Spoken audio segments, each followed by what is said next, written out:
Growing up in the UK was pretty much like anyone else's youth. Obviously, I'm a bit older than most people in esports, so maybe it was a little bit different. Gaming is something that I've been involved in or have loved from the moment it became gaming. I don't really know what year it was, but it would have been early 80s, probably 82, 83, something like that. And my friends started getting different computers, and I was really intrigued by them in terms of what they could do. And I'd already spent time in the arcade whenever we got the chance at a weekend to go to the arcade machines. And I think it just appealed to me. It was like a mixture of technology, geekiness, and competitive spirit. And combining all of those three things effectively is what we've got today in esports. But I had that from the very first moment I used a computer. The early days of the internet were very expensive, and they were fraught with danger in terms of getting on. Sometimes you just didn't dial in and couldn't get on at all. It sounds crazy these days.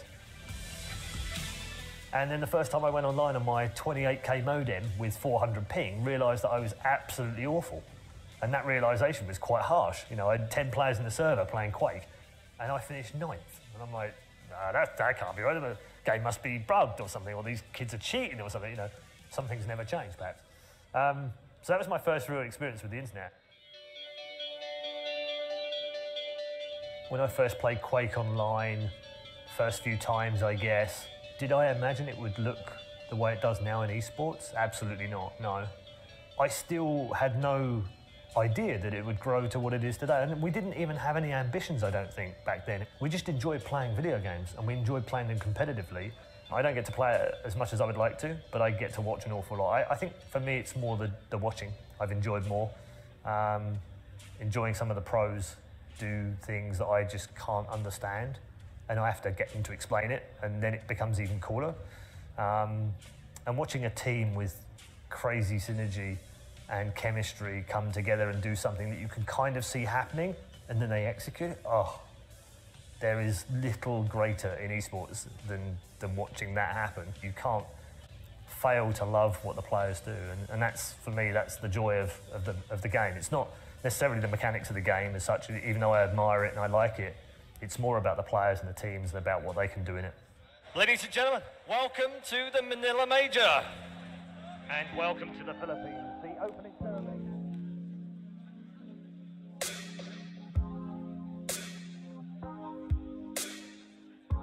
My casting career began in 2001, 2002, somewhere around that time, on a very amateur basis.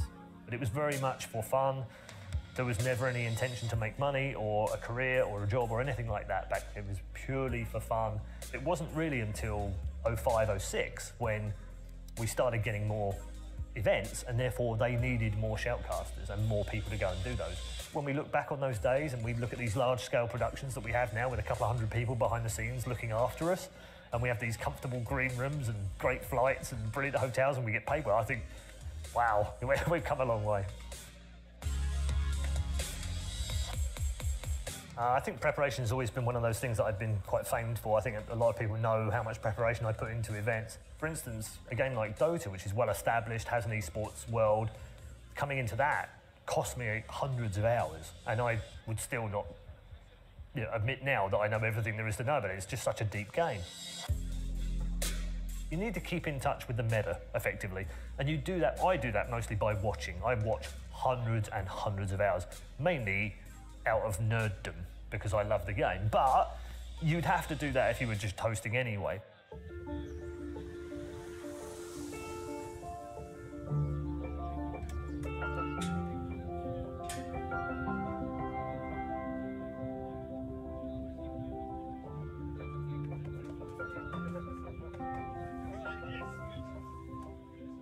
I just feel that to be good at what I do, regardless of what that might be, I need to be fully dedicated to it. And so, in the end, that means there is very little time for anyone else. And that includes my family, which is a painful thing sometimes to think about. He always had an interest in computers and that side of things. I didn't really understand how involved and interested he was until actually quite late on. So I considered the interest in gaming just to be a normal young person's interest in being on a computer. So it was quite some time before I realised how focused on it he was. And that, of course, only grew and grew as time went by. I think anyone who wants to do esports full time, they all have to make sacrifices because it's a very unusual industry, very unusual world that requires a degree of commitment which I don't know that is rivaled anywhere else. Paul has made enormous sacrifices really to get where he is now. His life at the moment is entirely about his career.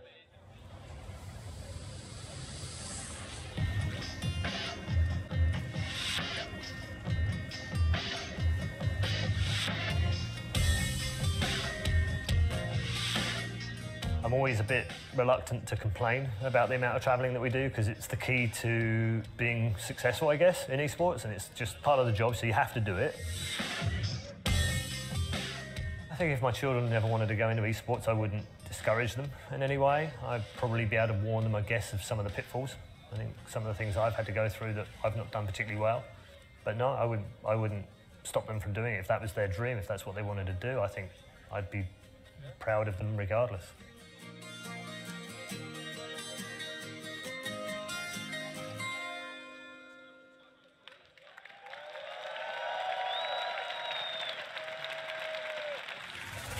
Ready. Steady.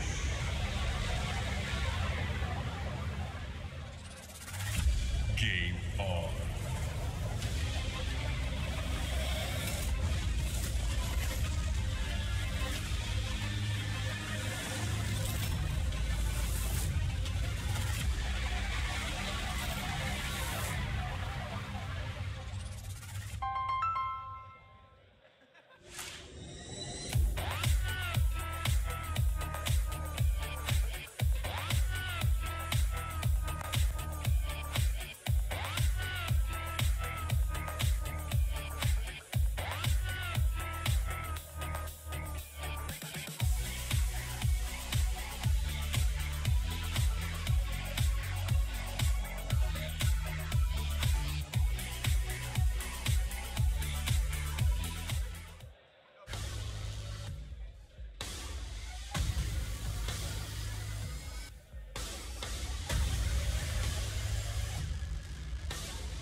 Coming up next, Team Liquid versus Virtus Pro.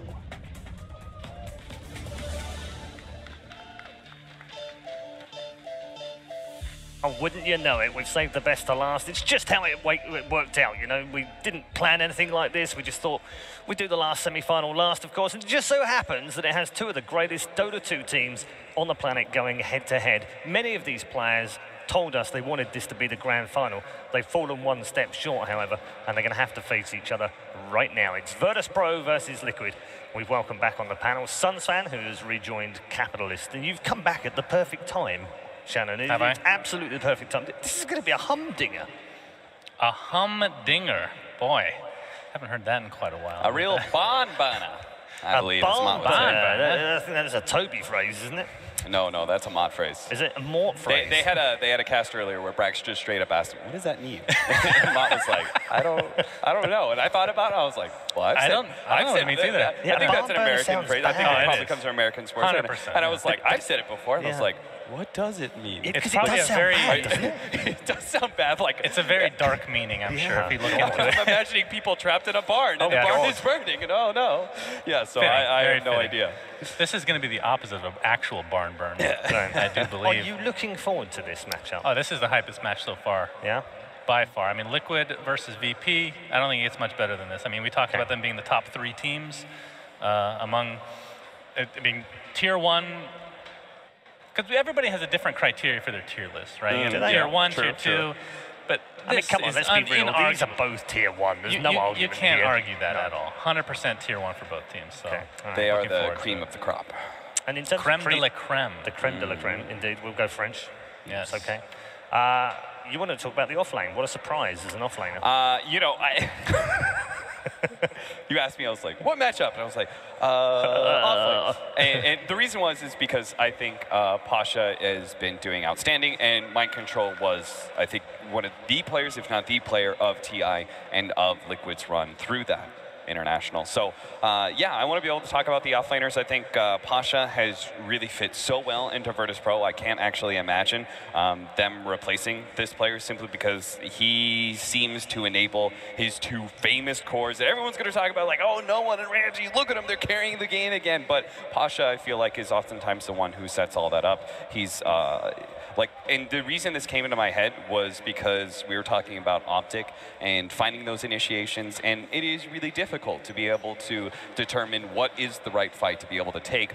Virtus Pro is a team who's known for being able to fight, in large reason because of the fact that Pasha does read those initiations so well. I feel like very often, very few times am I saying, like, oh, that was not the fight to force from Pasha. Like, he shouldn't have gotten his team into that one. So I think he's done incredibly well for the team. Mind Control, meanwhile, I mean, it's Mind Control. This guy was a monster at TI. He's playing Dota non-stop. He's easily one of the best offlaners we've had in the history of Dota. I think, like, this guy just kind of does it all. And he's willing to take that passive support role. That one time that we saw it, right? He played Vengeful Spirit support or something like that. Blew my mind how he was just able to be, like, fit right into a defensive support. Did it really well, too. I think the most important part about Mind Control, though, is he has very good taste in candy bars. When I first heard that he was a big fan of Snickers, he became my #1, deep in my heart. Personally, I don't know how you guys feel about that. Isn't Snickers kind of the basic approach? Like, isn't it the California white girl of candy bars? As a candy bar aficionado, I would disagree. It starts that way, and then you realize it actually is the best too. It's pretty mind-blowing.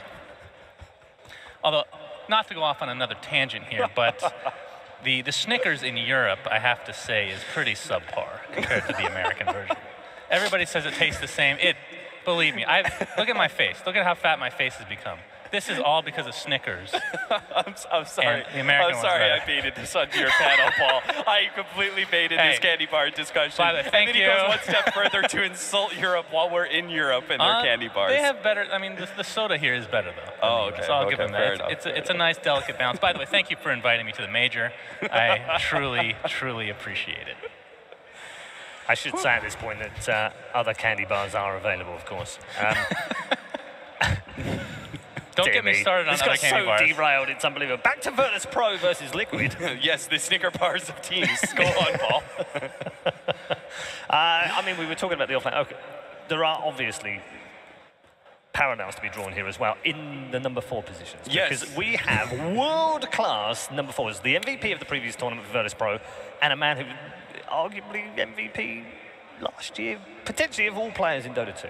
Yeah, I think that was the other one that, like, 5 seconds after I told you offlaner, so I was like, maybe I should have said 4 positions, because I think Roger's doing fantastic on Virtus Pro. It's been a revelation, isn't it? I cannot gush enough about that play that he had with the Elder Titan. Like, I think that it's just one of those few plays where very few players had that mindset to be able to take it calm and not overreact and wait for the important counterplay. And I think that he has shown a lot of improvement on Navi into Virtus Pro, and then he's just been performing top-notch ever since he joined VP. It just shows you how a transfer can make a difference to a team and a player, doesn't it?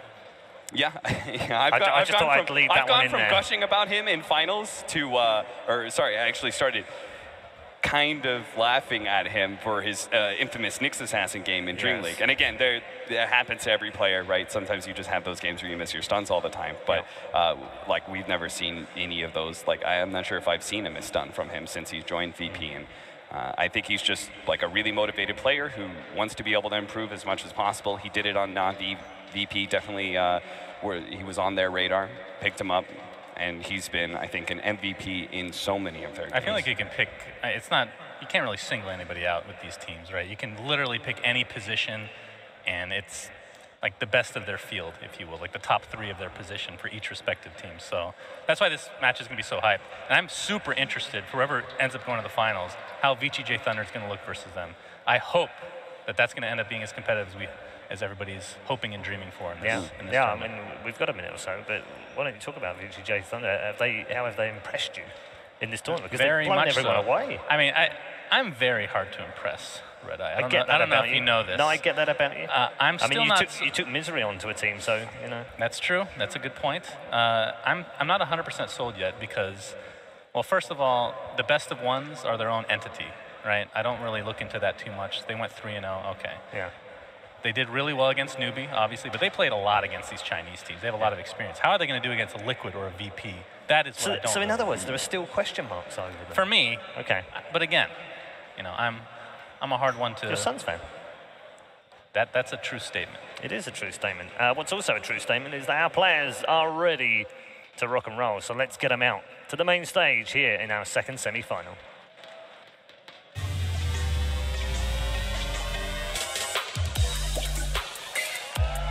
Masters of Excellence, TI7 champions. Time has not dulled their blade, but sharpened their skills. With 3 minors under their belt and TI8 on the horizon, this European direct invite is here to tear apart the competition.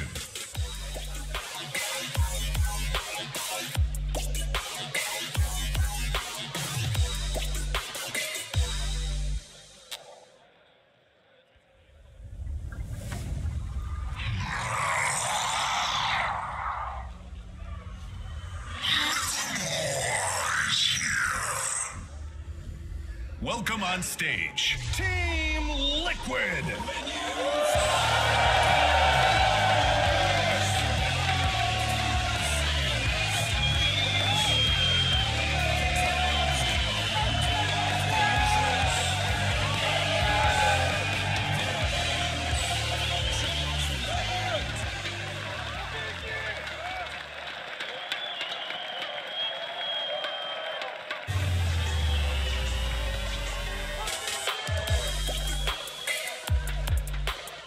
The world was in shock when they changed their major winning roster.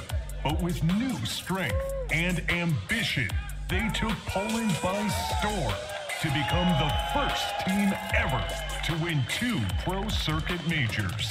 And the third could be just around the corner.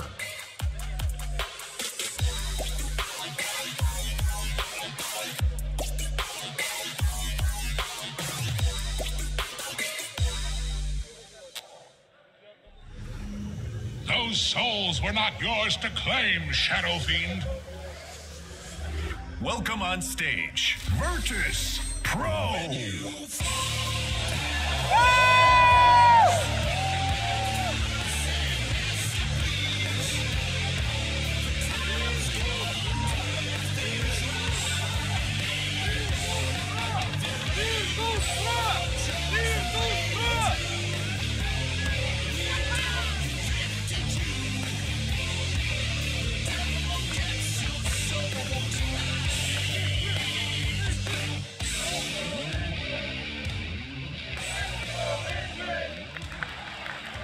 Here we go then.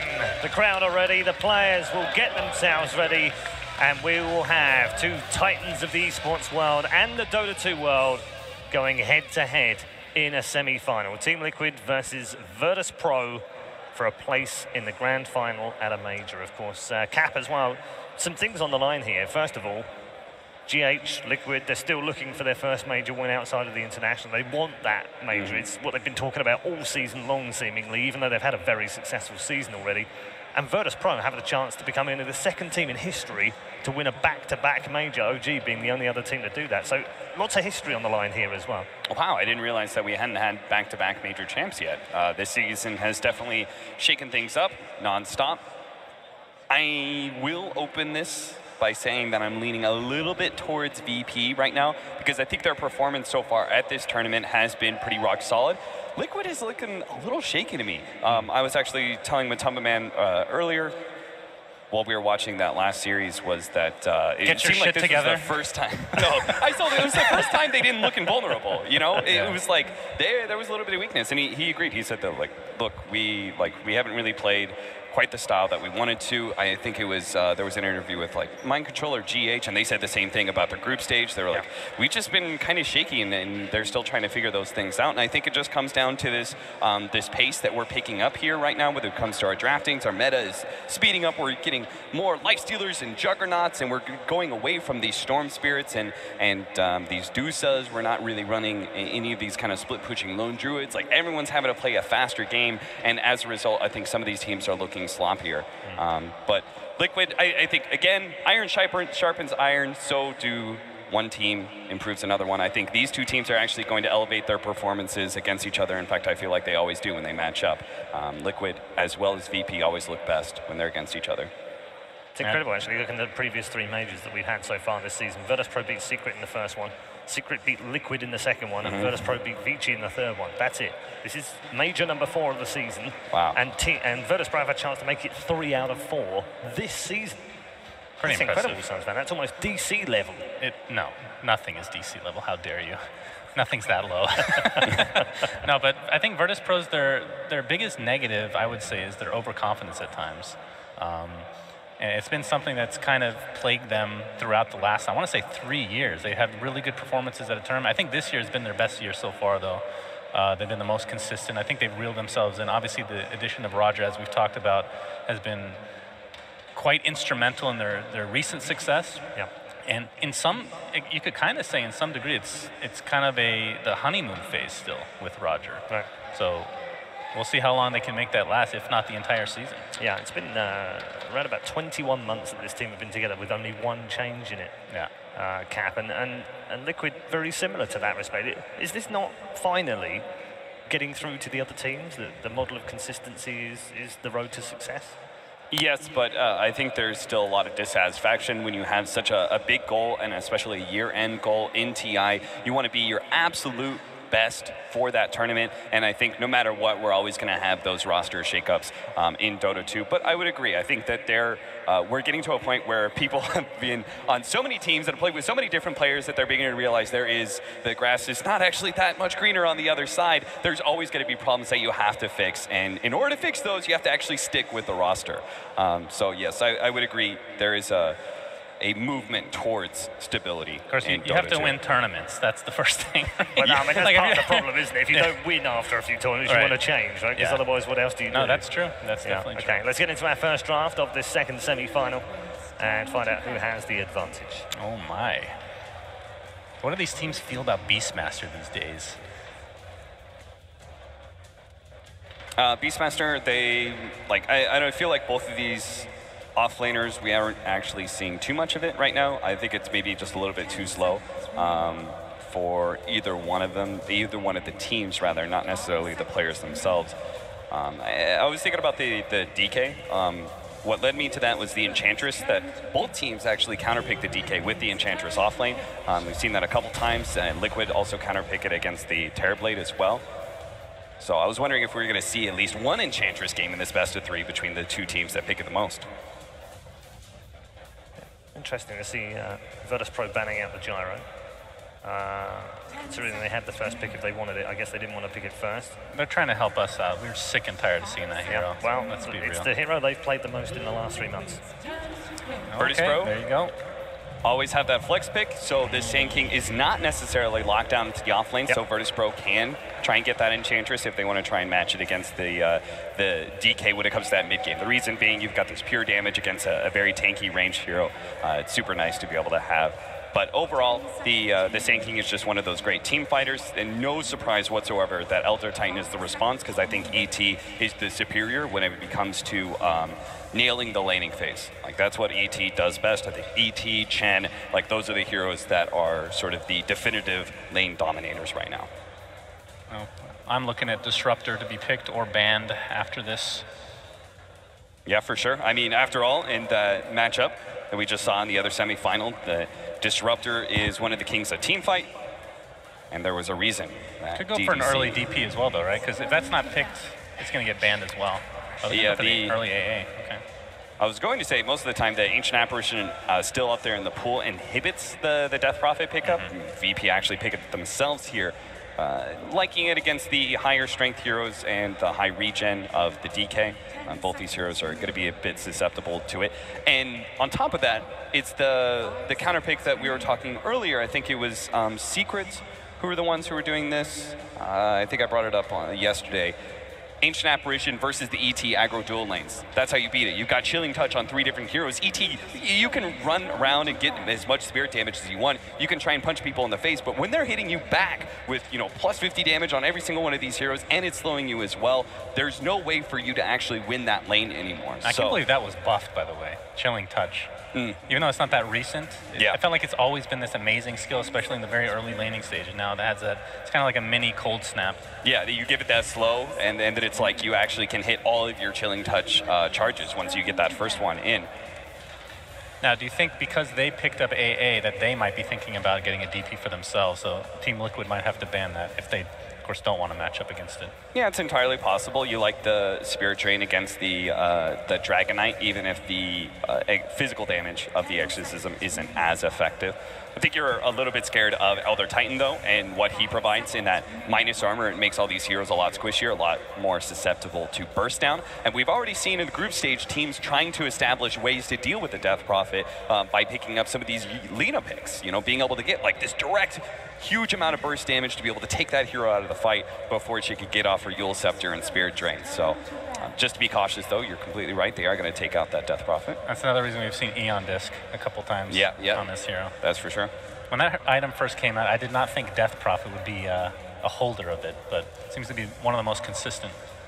Yeah, any of these heroes that have a really important ultimate that they need to be able to survive to either cast or let it out some more. And don't usually see that many Veno bans, but there's an obvious Veno player on the other side here, so always an option. Evil Geniuses fell prey to that one. They did. And Virtus Pro do not want to be going down the same road. And there's nothing about the DK that says you can't run Venomancer in your safe lane. You would say Venomancer, DK, that sounds like a super early game, fast-paced lineup, but that's exactly what's being run right now. Either of these teams play Abaddon, or Abaddon, as most like to say. I think, again, Abaddon is a nice protecting hero, but you need a reason to get that Abaddon and get that protection. After all, Evil Geniuses tried to run it against the Venomancer because of the way that the sustain offered, as well as being able to remove the Venomous Gale poison. But I think it's one of those heroes that's quite situational in the offlane. You need a really good reason to run it. Yeah, it's not a Virtus Pro hero. It has been run once in the last month or so by Team Liquid, but again, not really a Liquid hero either. What I kind of like about the DK, and it's why I brought it up early in this matchup, is also because of the Juggernaut and the way that I think both these teams actually really like Juggernaut. Ramses and Miracle are 2 signature players on that team, and I think it fits the pace of the game really well. Yep, this was a pick at Katowice recently when they played OG, the Oracle. Yeah, so one of those heroes, kind of counterintuitive when you think about it, that's really good against AA because it outlasts the what's his ultimate called? Ice Blast. Ice Blast, thank you. I'm a caster, by the way. But being able to just regen through that is huge, especially for a lot of these heroes. Like, Dragon Knight, a great example of which, but Doom's going to be picked for VP. Question is, who is the duo here with Oracle? Who do you guys like? I mean, when I think of it, it's Huskar. There's no way Huskar's getting picked this game, though. I think it's not necessarily a duo focused. I think you're right on the money when you say it's a counter to the Ancient Apparition. Whether it's, you know, like as you said, for those who don't know, the interaction is if the Ice Blast wears out during the ultimate of the Oracle, then you actually get all the healing. And failing that, even if it hits a little bit after you already cast that spell, it doesn't matter because you've casted, like you've saved somebody and given them time to be able to get off all of their abilities. Right. And Ice Blast is supposed to be one of those that cuts it short, that doesn't let you have that opportunity. It gives you that quick numbers advantage. Well, Doom, this looks like a position 3 if I'm not mistaken. Is that correct? Most likely? It couldn't still go either way. They can still run a 4-position Doom and an off-lane Sand King. I hope to God it's 4. Why is that? Because 3 is awful. This hero. Why do you think 3-position Doom is awful? It just feels every game I see that picked as this high-priority hero. It just doesn't. I mean, Doom takes forever to cast. I feel like it's way too important of an ability to put on somebody that needs a decent amount of farm, which is typically your position 3. They will be going for another Terrorblade, so Ramsey's special again. One of his strongest heroes, historically speaking, at least. I will agree with you. I think Doom is better fitted to the 4-position right now. I think he gains less out of the off lane. His items aren't as important as, say, like the signature Blink Dagger on the Sand King will be for this game, because Team Liquid is going to push your towers. They're going to take your objectives. They're going to try and limit the amount of map control that you have to be able to work with this Terrorblade, because it is a hero that needs to be able to ramp up a bit. It's strong in every part of the game, and Ramsey's right about that, but it doesn't mean it's going to be stronger when at like 15, 20 minutes than some of these heroes that are being run in the meta right now, like the Gyrocopter. I think Lycan is maybe a little bit faster paced hero just because the Necronomicon input, but DK for sure is like setting the tempo of this game. I have a theory though that Ice Frog wants Doom to not be a 4. He wants it to be 3 and above. Why is that? The talent change, the bonus gold, is now 15. You're never going to get there if you're a freaking position 4. That sounds miserable, especially with the bounty changes. Every change that has been made to Dota is to nerf the position 4 Doom. Just think about it. Let's not forget the memeiest change of all, that level 25 talent. 100% cleave. It's so good. On a single target focused hero. So good. Infernal Blade as well as Doom are single target abilities, and you give him cleave. He needs it. He needs all the help he can get. Good lord. It's quite strange actually, looking back through some of the matches that Virtus.pro have run this Doom. It's run as a hybrid. It's a 3/4 in almost every game that they play it. Usually alongside another hero that's also a 3/4. They had a Naga in the last time they played it. The time before that, that was a Brood game, so that kind of doesn't count. Yeah, Brood games never count. And the time before that, they actually ran an Earth Spirit, a Shadow Demon, and a Doom, and they kind of 3/4'd it as well. So it seems like they don't necessarily have a hard position money-wise. Yeah. This is pretty interesting. Virtus.pro, we knew they had to get some sort of kind of early game team fighting type hero, something that looks to be able to burst people down, especially against the Oracle. Puck was the ban from Team Liquid. Fully agree with that. You need VP to take kind of a 4-man aggression with their lineup. It's tiny, by the way. Yeah. The reason it hasn't been picked a huge amount, it's been picked 11 times so far at the Bucharest Major, and it has 2 wins. Oh, he's better than that. He's due for a win, is what you're saying. 18% right now. There's no way he's that bad. He's much better than 18% win rate, that's for sure. That's pretty crazy, actually. I mean, he did get some significant nerfs, I want to say. The tree grab cooldown was ridiculously nerfed in terms of cooldown, I believe, in the last patch. But I think most of the issues, Cap, have been because it's been first phase picked, isn't it? And it then can be counted. I think teams have suddenly worked out how to deal with that now. I'm not fully convinced that this Tiny is going to have a great game. It's very difficult to be able to burst down both this DK and the Lycan, and the Oracle in the right place can counter what you want to be able to do, which is get yourself a numbers advantage here. It's kind of cool that they have both SK and... Oh my. Well, okay then. That just basically just messes the entire draft up. And there's the Miracle Invoker. So we're going to have the Mind Control Dragon Knight. We've seen this a number of times, them providing the old switcheroo where they throw that Dragon Knight into the off lane and grab themselves a carry type mid for Miracle. I mean, dude, can it get any hyper? We're at $1 million major. We're in the semi-final with 2 of the best teams in the world.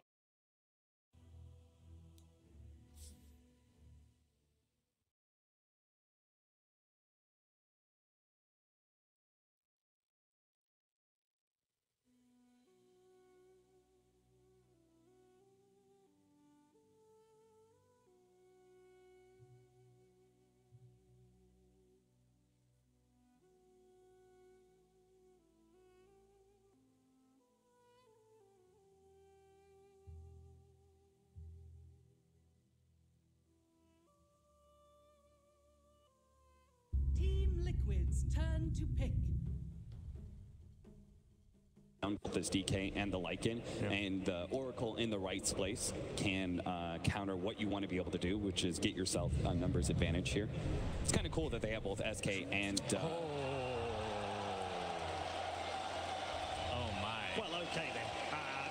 That just basically just messes the entire draft up. And there's the Miracle Invoker. So we're going to have the Mind Control Dragonite. We've seen this a number of times, them providing the old switcheroo where they throw that Dragonite into the off lane and grab themselves a carry type mid for Miracle. I mean, dude, can it get any hyper? We're at $1 million major. We're in the semi-final with two of the best teams in the world, and one of the greatest players of all time picks out an Invoker. I mean, we've well. seen this before, where there's an Invoker pick, and then they just utterly lose right away, right? Don't go there. You were the one who suggested an Invoker pickup. We were talking about between game, and it was specifically against a Terrorblade for that reason, right? I do like. I was going to say, despite what I just said, I do like the Invoker. I mean, we're on the same side. Saved himself. I just don't want to see Quaswex, please. Okay, no Quaswex. No. Cap prediction. I actually can't say no to a Miracle Invoker in this game. I think it's a good matchup here, too. I think it's going to be a good Invoker game, so I'll say it Liquid. Yeah, I'm going to go with the crowd and Cap. Liquid. Invoker, really, not just Liquid, just Invoker. So, we are ready. Are you ready out there? Are you ready for the semi-final? Ladies and gentlemen, it's... What a beautiful matchup. Liquid versus VP. Winner gets into the grand final, but both teams already secured points for the international. Purge, we're here. We get to watch an Invoker, and we're going to watch an Invoker that isn't Quaswex. Thank God. Did not do so well during the group stage, and I think this is the right game for Exort as well. There wasn't that much obviousness maybe that Liquid is going to go for this, but between having Dragonite as initiator, even Oracle's first skill, Fortune's End, and obviously Echo Stamp, they can actually set up these Sunstrike kills, and it makes their ganking so much better, which is what's so cool about what they did with this pick, because VP's AA as well as Sand King, it was the most obvious, we're going to kill your heroes in burst fashion. So Oracle gives them that solution against that, and then the other side, they're also going to be able to do it themselves. Yep.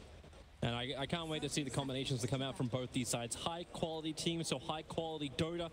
Strap yourselves in, it's Virtus Pro. We're already on the hunt inside the dire jungle. You'll hit with the Sunstrike, so first points of damage getting into solo. But this was just VP having a bit of a wander around, trying to force Team Liquid off the runes. But Liquid will still get the bottom, so at the end of the day, it's a scouting mission more than anything else. Yep, no problem at all for Liquid, and their lanes should be pretty normal. The mid of the VP side is going to be a tiny, so not very much armor on him, and he might have a little trouble here against an Invoker, but he should be able to get tons of last hits. It all just kind of comes down to trades and seeing who can get a kill with rotations. Now let's actually just have a quick look through our lane, especially as we have ourselves a small pause. So it is going to be no one's tiny in the mid lane going against Miracle's Invoker. That then puts Ramses on the bottom lane as the Terrorblade. He'll be battling up against what is a dual lane currently, which is Mind Control's DK and GH. We saw just how great he was with the stacking of that small side camp next to the bottom lane and then just gaining such a huge amount of damage. So watch those camps very closely. Up towards the top lane, it puts Matamaman onto the Lycan. He'll be babysat by Kuro on the Oracle, and that leaves Roger as the roaming SK, Boots and Clarities first, Pasha off lane as the Doom. So you will actually have the 3-position Doom bringer, even if he does become a hybrid. And then last but not least, Solo, the Ancient Apparition for VP. So I think the lane that looked pretty good for Liquid, I would say both teams are fairly happy in the mid lane. I think Liquid's off lane of Dragonite plus Elder Titan is really good. There was another Elder Titan performance we saw at this tournament where Elder Titan just kind of dumpstered the Terrorblade in lane. He's got a lot of armor, but if you get enough damage, you can chase him down and out-harass him easily, especially with your passive, which will reduce a lot of his base armor. And then in the off lane, I think VP has a little bit of an advantage, maybe a moderate advantage. Having a Sand King as well as a Doom. Doom is conventionally not the strongest offlaner, but in games like this where he's against a melee hero, it's a really nice advantage because you can do a lot of magic damage yourself using Inferno Blade, and you can just pressure Lycan like crazy before he hits 6. He's going to have a lot of regen, but the trade should almost always go in Doom's advantage. Yeah, it's not like Oracle's going to harass him out of the lane, right? Exactly. This isn't a nuking style of hero unless you look for that final little dose of damage. that can come from him. So or Invoker. Or Invoker. That's the only scary part for VP playing in that lane. And where AA goes is going to be pretty interesting. He may end up starting the mid lane to give a bigger advantage than Invoker, or he may end up just shifting all the way bottom to protect Terrorblade, which is what it seems like it's going to be. But I think this is a lane that ET is really happy about, because TB is a melee hero and A is the ranged one, and it's going to be a lot of ET punching A in the face. That is not going to be a happy time for A. Yeah, it's going to be a lot of ice shattering on the bottom. Yes. But I still want to wait and see if Solo's going to block up that camp. So is this little side one, GH already getting heavy into Ramses, doing damage with mind control, the Dragon Tail stun to begin with. Or Courier, Solo needs one more hit. He won't find it on the other side of the tree line. And GA is still using that plus 10 damage from his Spirit previously to bring Solo down. So Consumel's already being burnt a little bit. Keep your eyes on Miracle. He did go for Sunstrike to start with. So this heavy damage, you have to watch the side lanes. You have to keep your ears out for the Sunstrike. With that said, no one's getting a lot of last hits at the start here. He's got 80 base damage and he has a Quelling Blade. So him missing last hits is basically not going to happen. But he does have to be a bit worried about positioning.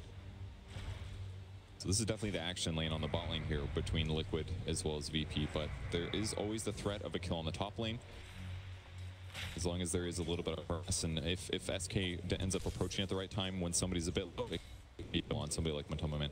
This is a terrific lane so far for no one. I know we're only a minute and a half in, but he's 9-5 for the CS against Miracle's 2-1. This is not the way Miracle really wants to start off this lane. It makes sense though.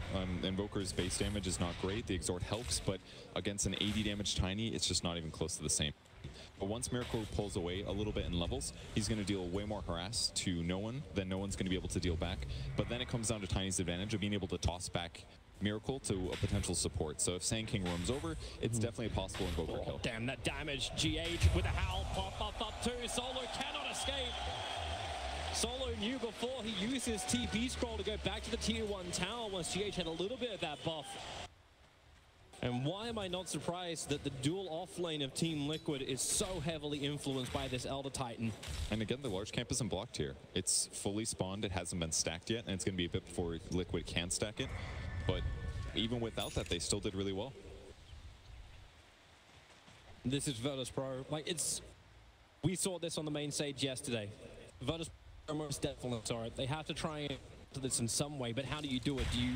Do you just try and have a crack up at the top? Do you play out the game? Do you allow the levels to come in?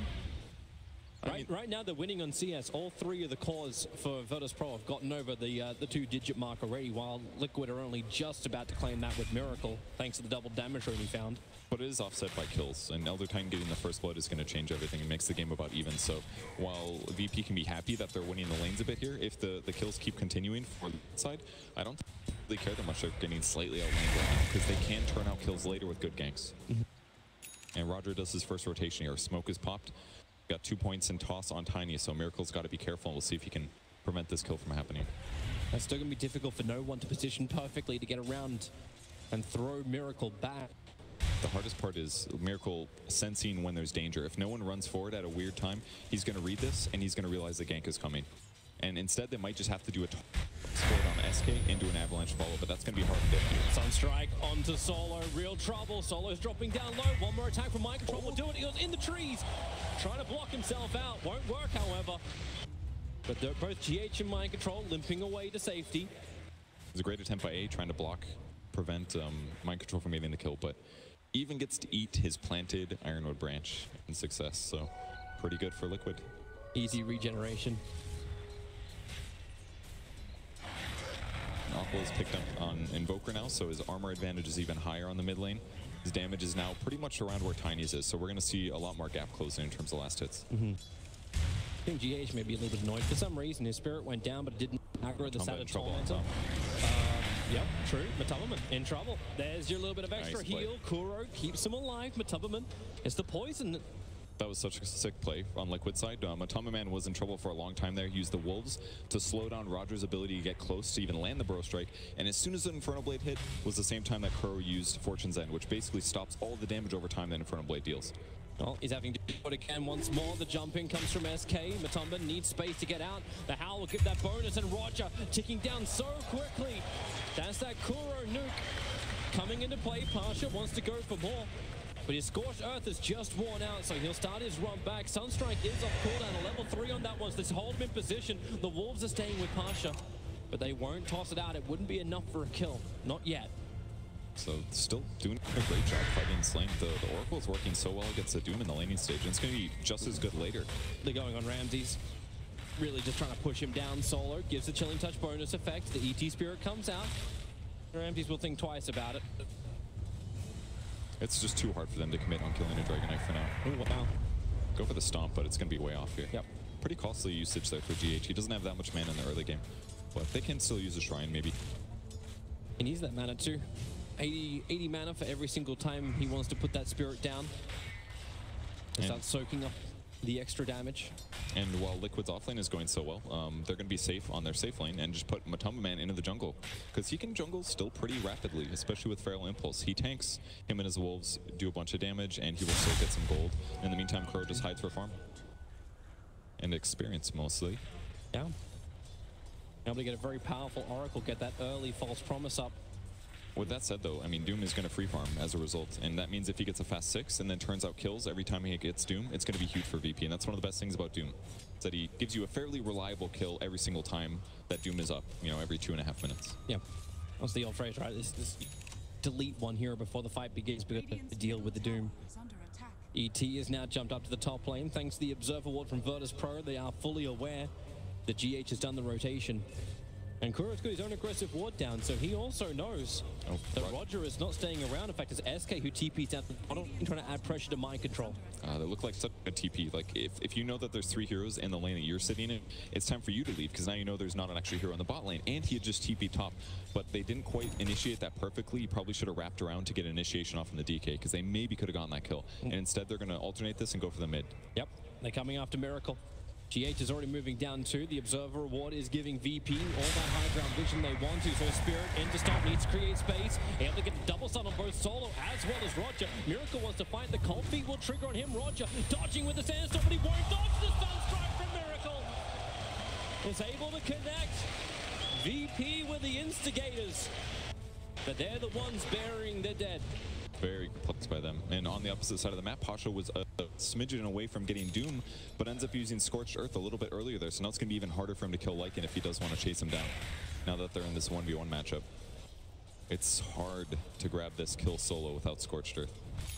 Maybe he'll be able to. He's definitely thinking about it. Matoma Man's got to be really careful right now. It's holding it for now. No TP support will come. Elder Titan doesn't have one available, and Kuro already just burned his to go to the mid. So ET has to walk back up to the top. Solar's kind of an interesting Doom build here. Helps him basically cast Devour whenever he wants, and also really abuse his creep nuke, which most of the time can't be afforded, but 50 mana for some of these abilities. So with a Soul Ring, he can just do an Inferno Blade and a Thunderclap all the time just to do easy harass. The smart way to play the hero, makes him a lot more efficient in lane. There's a little bit of chip damage by Ramses. I want to say onto the bottom tower when he burned his Metamorphosis, but it was purely to engage into mind control. But thanks to the 2 points up in Dragon Blood, and okay, now also Dragon Form being burned by mind control.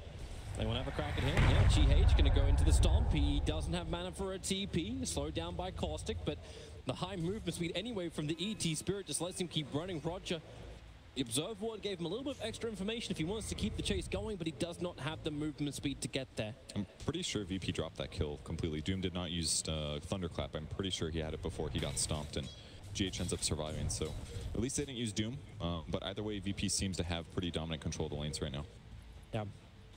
Just try and stay on top as far as the net worth goes. Mind Control's having a good time on bottom, keeping Terrorblade as low as he can, even though Ramses does have the 1 charges available. Yeah, his lane is definitely going well on Dragon Knight's side. So every time he attacks the tower, it's 100 damage. It'll add up in the end. But I think Roger's also getting a lot done. They're constantly looking around and scaring and worrying Matumba Man whenever he sits him. Heavy rotation stop. Matumba's going to trigger his shapeshift. They're going to look for the Spirit on top of Doom.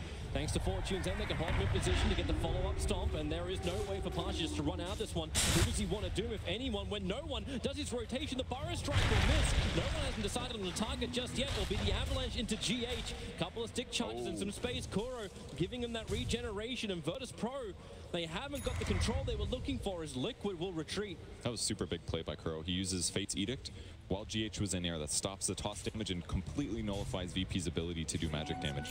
Really sick play by Kuro. There's a high chance that GH goes down if that wasn't done by Kuro here. And he's basically just shutting down a lot of these rotations. And that was the mid player teleporting all the way to the top lane to try to make a kill happen. It doesn't happen. Miracle gets tower damage and just not good for VP. They're still trying to force the top lane. The Stomp is making it difficult for Pasha and Roger. They'll pull the creep wave instead. Tubman's back. He knows his two supports have that top lane locked down. Bottom lane, however, might be a little bit different. Ramses has a double damage rune and level 4 Metamorphosis just ready to go. So Mind Control will need a little bit of extra assistance to hold this bottom tier 1 tower. At least he has Breathe Fire. It can reduce the damage that he's doing illusion-wise. It's one good thing, but he's going to play this safe here.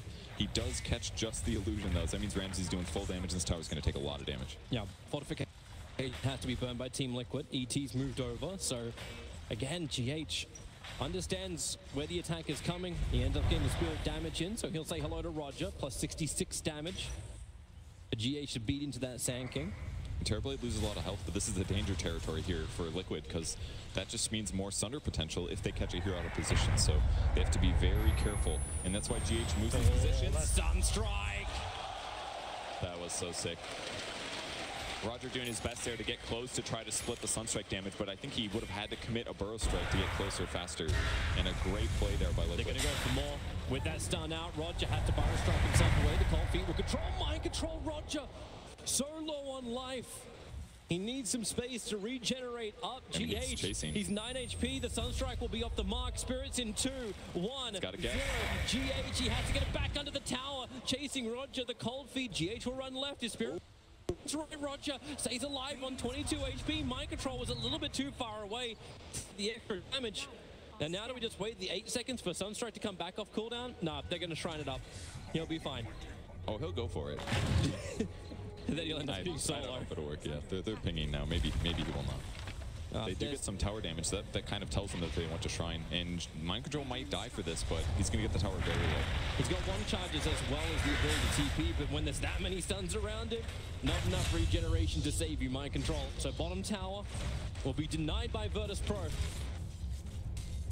And that's the first kill for Virtus Pro. Took him over 12 minutes to claim. And again, Miracle slapping the mid towers. And deniable range once again. So maybe we won't see Liquid get any towers, but I mean, they're just not last hits. That's good enough. The Lycan Wolves are looking for it. Miracle will come in to help out too, but still no one denied the tower.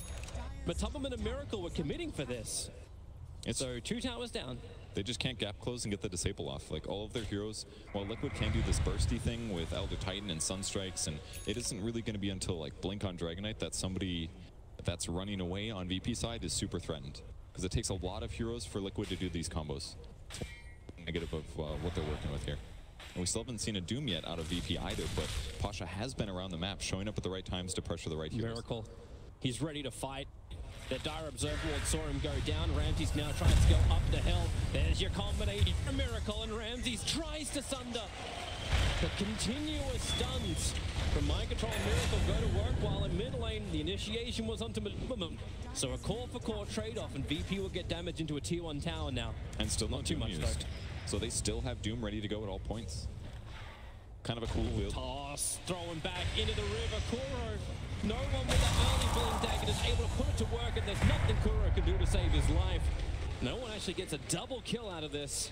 And Virtus Pro keep the pressure up, but they're still getting split push. Mind Control is on top of that tier 1 tower. And during this whole time, the best thing about split push is you're usually killing entire creep wave. Even if Mind Control does die for these pushes, he's getting closer and closer to Blink Dagger, which at that point is just going to make him a great ganking and teamfight hero. So it's going fine for VP. They technically have an advantage in terms of, but Liquid seems to be getting a little bit more out of the map, perhaps. Yeah, your technical advantage, you're right. Like it's only ever spiked just slightly over the 1K mark. Gold-wise advantage for Virtus Pro. I mean, if Liquid had gotten those last hits on towers, they'd certainly be in a big gold advantage right now. Maybe not big, but a gold advantage. I'm still waiting for Doom. Bottom lane, Fire Strike is out. They found Matubman. He's looking to get out of this one with the epicenter. There's too much slow, too much damage. And Roger will get the kill onto Matumba. Pretty easy kill right now. On the other side of the map, Ramses is sitting to push up the top lane, but Liquid's setting up for this one. Yeah. This could definitely be a kill if they get the stomp. Okay. They need that stomp to happen so the Sunstrike can connect. It's almost max Exort Doom. It's onto Mind Control. Ramsey turning into Metamorphosis. Kuro is there to protect him as long as he possibly can. Just give more life regeneration, but Solo and no one also arrive at the party. They'll group them together, tossing Kuro in. Mind Control and Kuro both going down to the 3-position Doombringer. It was a good attempt at a save, but that was just way too much damage. They were taking magic, they were taking tons of Terrorblade physical that whole duration, and a great chase and definitely good use of Doom. VP's not going to slow down. They'll look for their next kill. Matoma Man's still been ultra pressured here. They know he just respawned, and look at this. They ran straight. They knew where he would be. They just have to gap close. The Observe Ward gives them all the information they require. So they're waiting for everything to get brought down. Oh, Ice Blast, pop.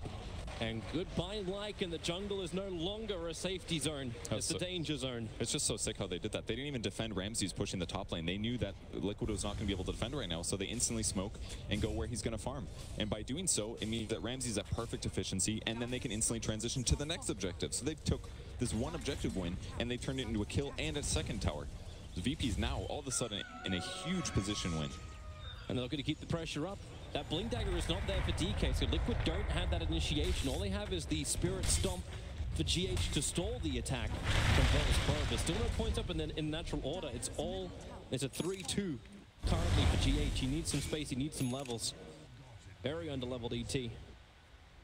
It's okay though, because he can turn ganks around, and once enemy heroes die in his vicinity, he's going to get power leveled by the much higher level opponents. And I don't think it's a huge deal if he doesn't have his ultimate, for example. I'm more worried about maybe some natural order levels, since they are having a lot of trouble getting kills. So VP will take a small moment where they actually back up and grab some farm, but it just means they're going to grab things from the base, like this blink on Doom, which now makes his life a lot easier. Miracle's living in a little bit of fear. Hiding in the tree line on the bottom is a 4-man smoke up from Liquid, hoping for some kind of option, but Miracle's still not showing himself. He only will fight under the tower. The Ice Blast, well, okay. He's just very worried about VP diving right now. Oh, here they come. Team Liquid, Blink stun. They want to kill on the Terrorblade. The Sunstrike may help him to do it. In fact, it does do it. Ramses will fall. Still a 1-for-1 trade-off as that Lycan had no say in his own death.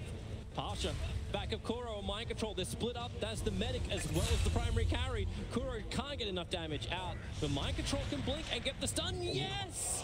Avalanche from no one. It was a pebble away from connecting.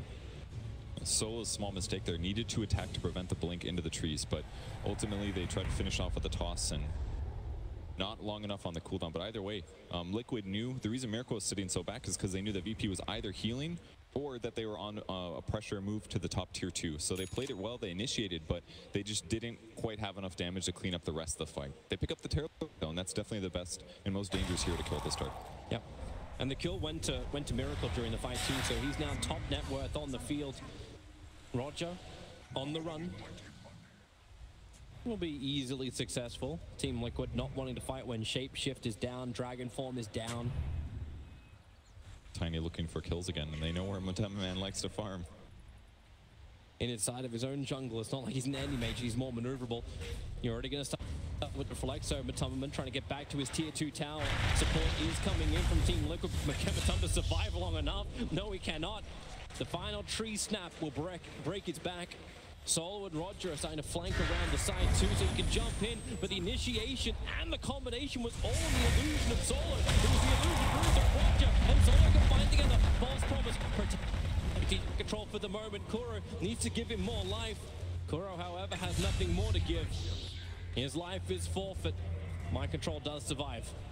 VP is playing this game impeccably. They're just pressuring multiple areas of the map at the same time. They know what the limits of their heroes are. They give up on the Dragon Knight knowing that he's going to regen too much and they can just eat Oracle for free.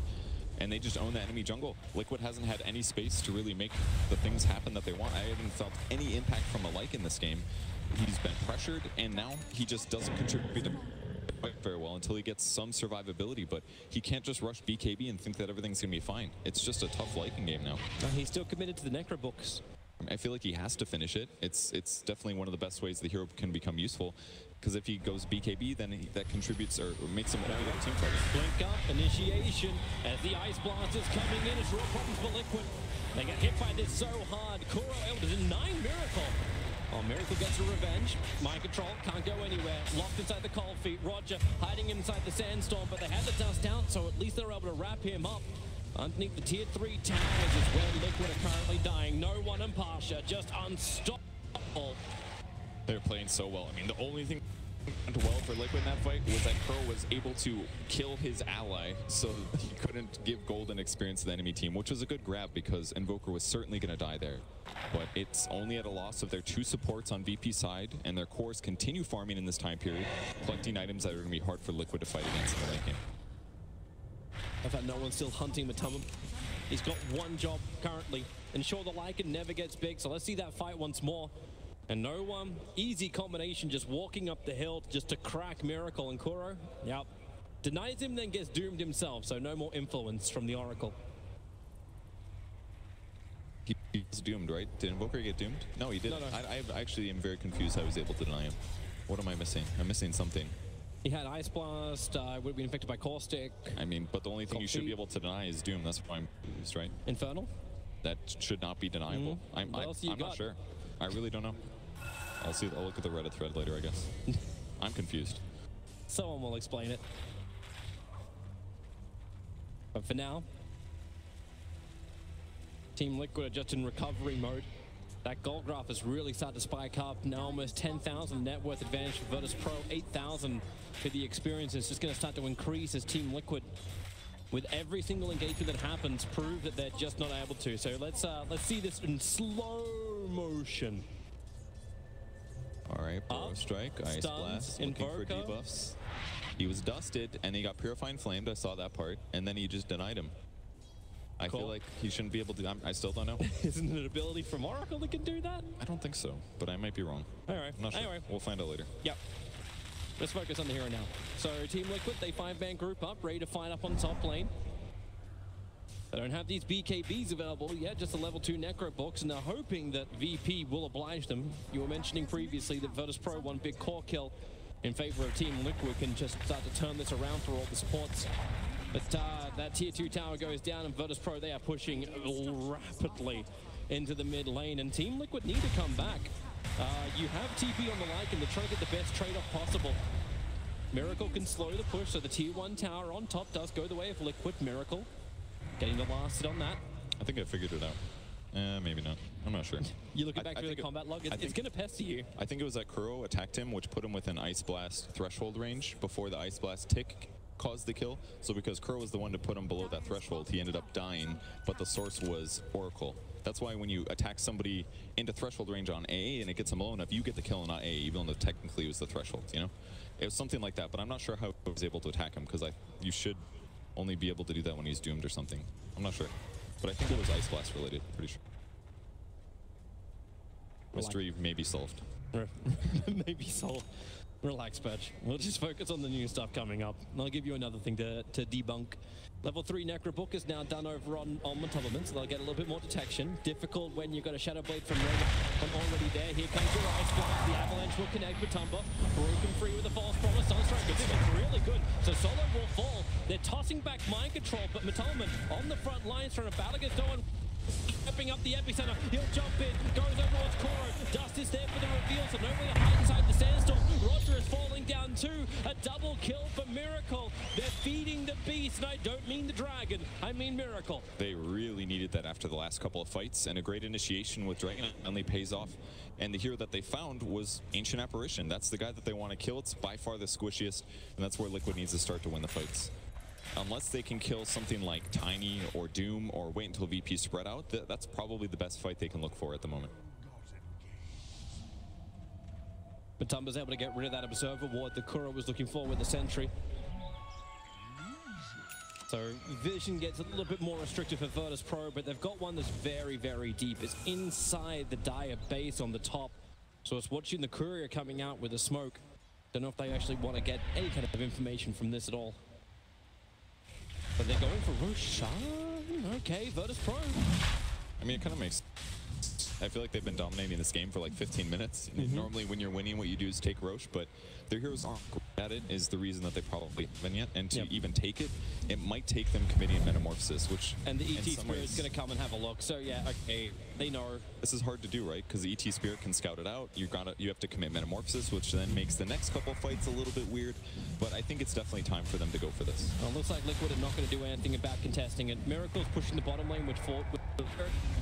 The Stomp is just slowing things down. The Wolf is hoping for a deny, but it won't happen. Sunstrike, the time. Oh, it was close, but not close enough.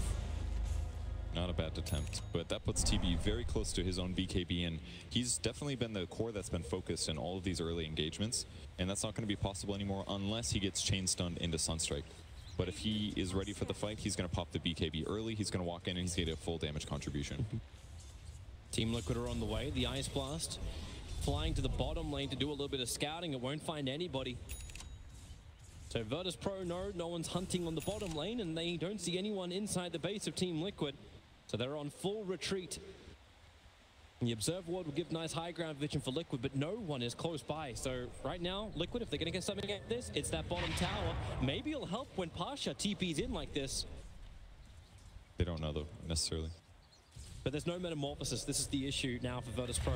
They don't have that high damage. Secondary TP's coming. Blink, Doom, Miracle is the primary target. Kuro gonna start giving him the life. They need to keep him alive for the moment. But Toss throwing Ramses in deep into the fight. And the Ice Blast is gonna help out hugely. Connecting onto Miracle. Ice Blast and Doom. Goodbye, Invoker. Pasha will lose his life for this, however. So it's a 1-for-1 trade-off. That's a big streak to end for Matumberman as Ramses getting tossed up near Matumberman. He needs that extra damage, and Matumberman can just get back out again. No avalanche, no stun, no control. The snack was just too tempting to do him there. He gets the 200 gold, but he kills himself in the process. But ultimately, that's what happened. That is what happened. Ultimately, very good for VP, grabbing the kill. His initiation was missed slightly, but now they're going to catch Oracle as well, and that's 2 dead heroes, and it's time to go high ground here. Yep. GH has to delay this. 27 seconds. Fortification is not available for Team Liquid, and the stun's mind control. Terrorblade put to sleep for the moment. They lost their courier as well in the middle of all of that. Someone on Liquid misclicking it, apparently, but or angry. Could be feeding, you never know. They do not want to burn this buyback on the Invoker. They need more time. Ramses, they can't work out if they can kill off the range and the melee, so no one's attacking the melee. Ramses attacking the range racks. They both avoid the Stomp. And battling on either side, but Invoker is up. If it's low, you know he would love a Sunder. The Sunstrike into backline solo. Almost walked back into it. The way they're and where's the jump? No one. He goes into Ian with the Ice Path and the Stomp. It actually catches 2 of them. Here comes your Ice Blast. Miracle to get caught with this one. Matumberman lucky to be not, but then again the mirror. It's just the images coming out from Terrorblade. They're their own worst enemy, Team Liquid. No one. He may even get out this one with the Inferno Blade stopping the DK. No one is living. Mind Control can't reach him. Liquid were battling inside the base, and Mind Control is straight outside of it. Breathe fire, even reach no one. VP's positioning. It's the perfect split. The only thing that goes bad is AA being tossed in, but VP is just outmaneuvering Liquid at this point. They have better dive. They've got survivability. They've got Aegis. The way that Ramses was even pressuring the racks was extremely safe. And Liquid also trying to think one step ahead of them, but VP just has the advantage here, and they're playing slightly better. This is beyond problematic for Team Liquid. Virtus Pro claim the entire mid racks. They will back out. Things were looking a little bit okay for Liquid, even with that bottom fight. The trade-offs for the streak that was taken away from the Doombringer. The money was good for Liquid, but they just couldn't hold after Oracle got picked, and they couldn't delay long enough for Miracle to be in fighting shape. On the bright side, there is going to be a lull here, so that's going to allow Liquid to finally move across the map a bit. And Miracle does have enough levels now where he feels comfortable using Wex spells as well. And it helped a little bit in the fights, but they're still having some lockdown problems. And VP still team fighting very smart. They're always going for the back line, hitting up Oracle as he comes forward to try to defend an ally. Always looking for those opportunities. And their heroes are just scaling so well with their items. Tiny Shadowblade into AC. Now he's going to buy a BKB. That thing's going to last for a very long duration, for a long period of time in this game. And when you're up against an Invoker, that's the exact item you need to try to prevent Miracle from being able to solo carry the game. Going to seem like an eternity for Team Liquid in those engagements. How do you control? I'm still not feeling the power from Lycan. With the plate mail, at least he's got some armor to work with, but he's still so under-leveled. Yeah, that's actually a big issue. It's just, how does he damage somebody like Doom who has a plate mail already? And all these guys have BKBs, so it's not even like he gets to stand there and auto attack. He has to fear these AoEs that come through, like Burrow Strike and Ice Blast, because if he knows he gets caught by those, it's going to severely limit his ability to dive, and he has to worry about getting killed just with a stun or two. Yep. It's a tough fight for him, so he needs to be able to stay alive, be around for some of these hero kills, then he could catapult ahead in levels. Yep. Or really, Liquid would probably be happy with any deaths that they can get on the enemy team. No, they would have been ecstatic just getting the kill on Pasha. Yeah. But yeah, this is beyond hard. They need to get a better vision advantage. They need that initiation stun to work for Liquid to get back into this. In the meantime, Virtus Pro just has to keep the status quo, continuously farming very effectively, especially when you have, like, Doomringer's already so far in front. And like, he's catching up to the Invoker at this point to claim the top 3 positions. Deval's always going to help with this. That's a free Midas, right? Doesn't actually have to buy his own, so yep. His team's winning. He's doing really well, 6-1 and 7 here. Liquid are preparing again on bottom lane. They're hoping for a good engagement, so Lycan just keeps the pressure up. Miracle can give some Forge Spirits. Not certain if they can really force this engagement. They're in slightly better positioning than they were before, though, because Dragon Knight finally finished his BKB, so at the least he doesn't have to worry about being in danger. He can just try to maximize his damage. Not that there's a lot of it right now. He's even going the health perk over the damage, but but the top lane's also pushing in. And they have to do moves like this. Yeah, they're going to get ice blasted, and sometimes VP will just avoid the kills, but Liquid does have these maneuvers outside of their base, otherwise there's no way they'll, because VP will just be able to stop better individual gankers and the better 2 hero, whereas Liquid can't call by them so separately, because there's like in Raxnet there, the chances of winning the game are going to be so much lower. Kind of terrible compared to Virtus Pros. Like, Virtus Pro can just start cleaving through waves. Even SK by himself is a blip pusher.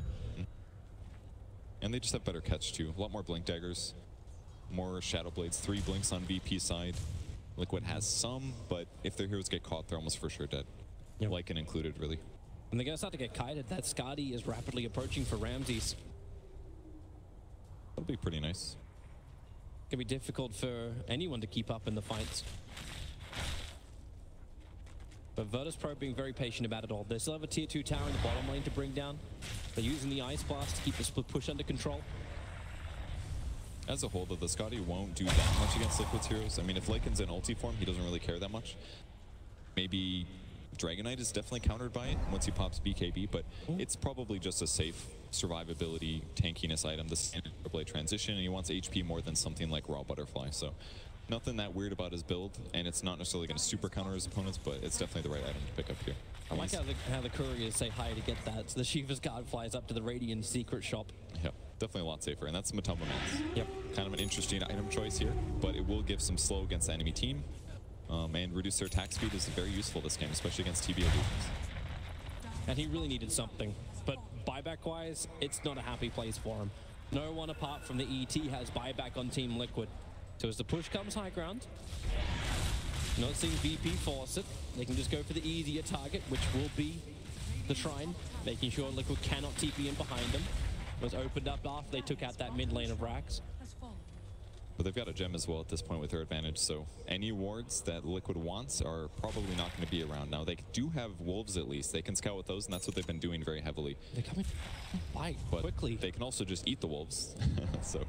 Where's your first target? Danger. Miracle, Ramses, the smoke breaks. They know someone's in the trees. GH, wait for the spirit. Necrobook's being burned as well. Don't worry about Invis. Roger's nearby.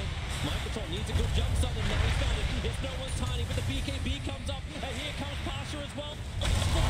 Miracle's in huge walls of problem. Guru can't save him anymore. The ET splitter will buy some level of space for Team Liquid, but Miracle, he'll pop in just a second, and that second is now. Microtron can't retreat either. They're right behind him, slowed down by the Skadi. The ET stomp creates a little bit of space. Blink Dagger now off cooldown, down the river. No way, is it follow him? Okay.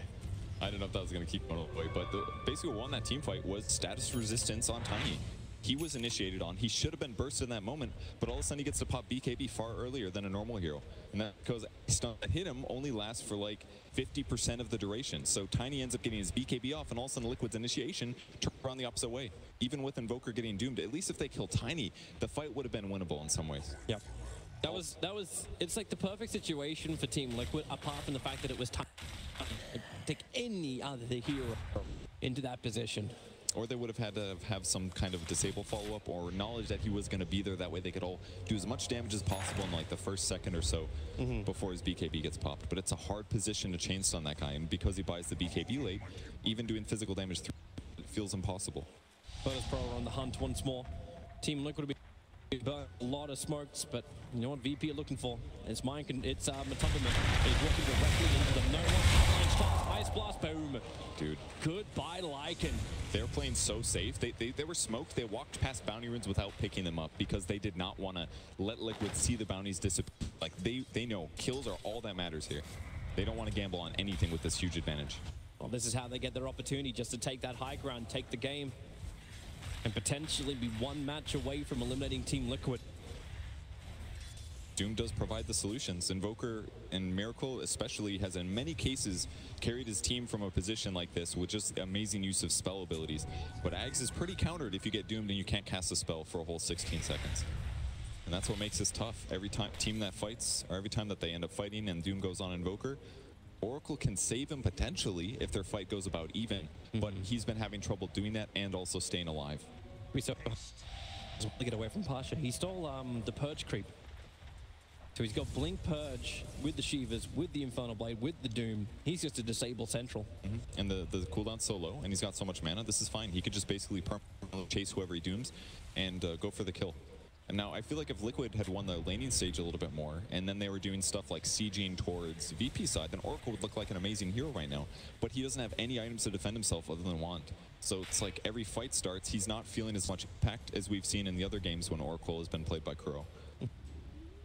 Very hard game for Liquid when they're catch up here. Well, they're getting as much space as they can, forcing out the top lane, but they're committing a lot just to get Miracle more money. I mean, that's basically what they need. They've got Lincoln Sphere.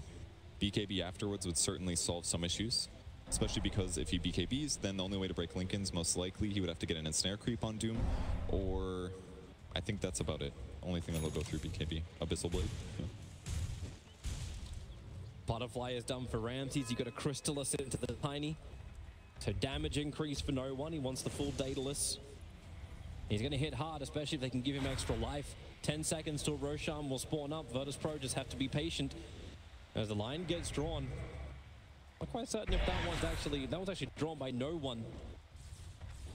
Cutting the line down the mid lane. So Roshan's up, and VP should be able to take this quite comfortably. Aegis and Cheese, only the second Roshan. Oh, the gem that Liquid has, they actually stole it from Roger when he died in the last. They must have snuck that one out of there. Something to work for at least. Now they feel like they have better control over the area near them. And with Elder Titan, they can definitely scout all the weird spots very easily with no resources. So they scout that Roche is being done, but they're kind of shifting over, but I think they're going to be too late. It's way too late. The only place they can find from is inside the base when they got buybacks.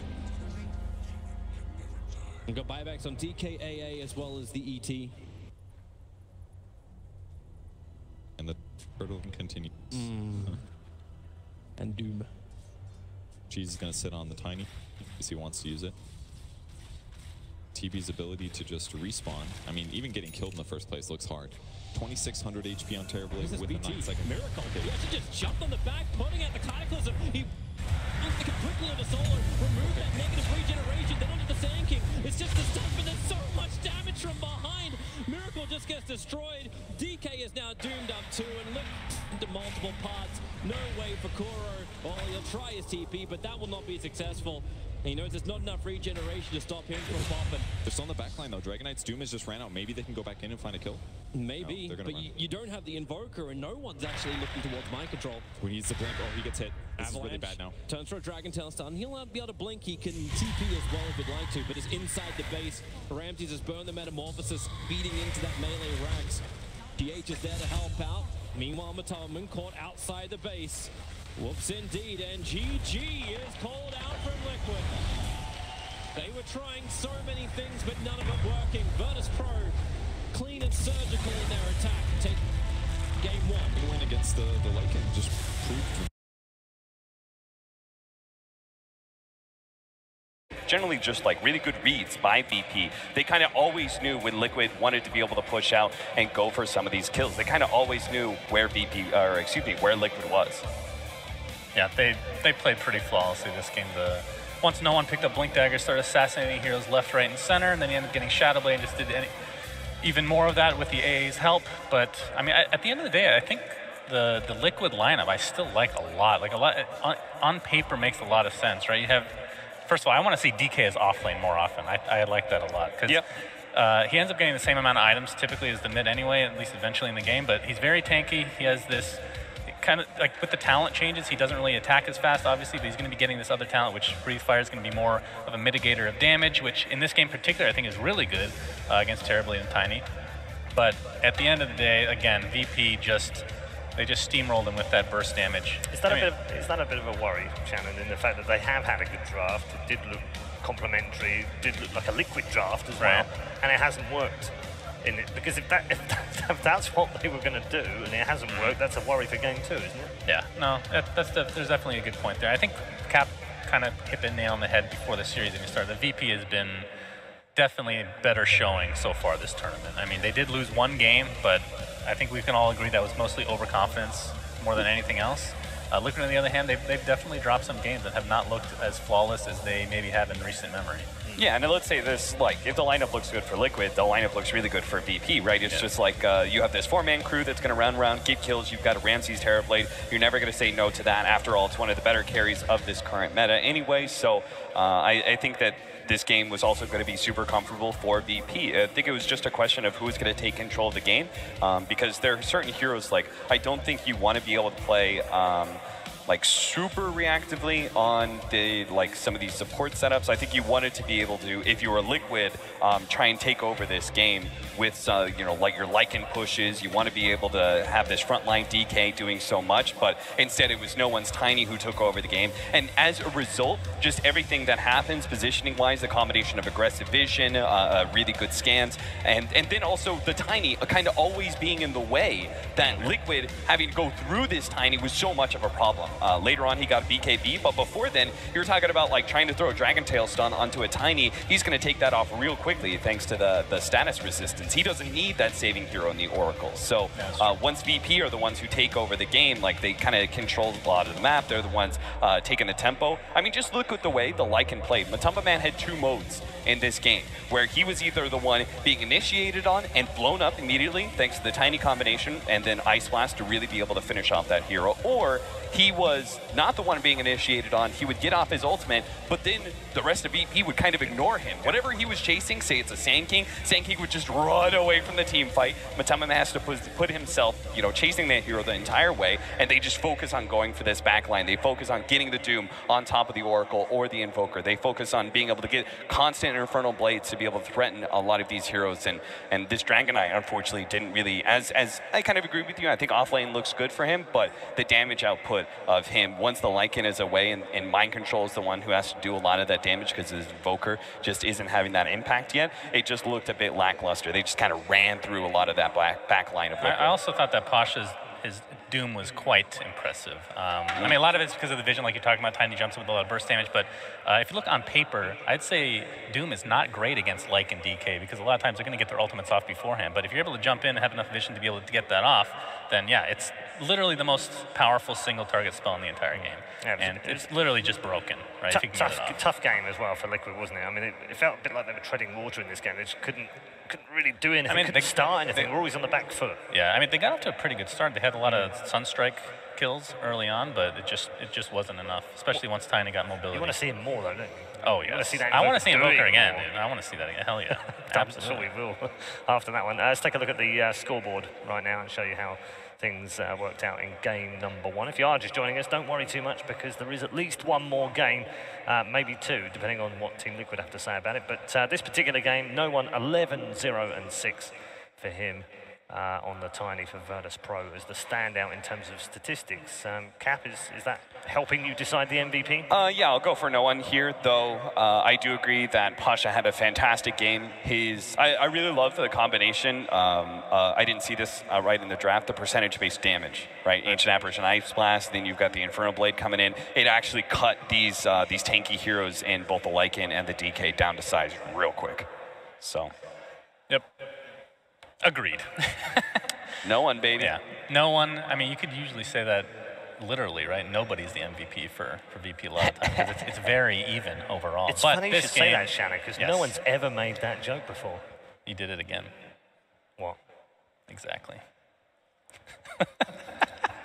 No one has a clue what we're talking about right now. Oh, I'm sure they do. This has been recycled and it's going on. Yeah. I'm staying away from that side of the table. No. Join in. Have some fun, Cap. Let your hair. Well, you haven't got much hair left, but let your hair down and enjoy yourself here. We're amongst friends, Romanians. Listen, Paul. At least I have little hair by choice. Oh, damn. All right. Well, that just ended this panel. I kind of asked for that one, didn't I? It's fine. I can cope with it. My heart's broken. I think I love it. We're going to head to a break right now, but don't go too far away, ladies and gents, because we are not too far away from deciding who reaches the grand final to play Vici J Thunder. Virtus Pro stand just one game away, but Team Liquid, they'll be looking for a fight back in game number 2, which is coming up next.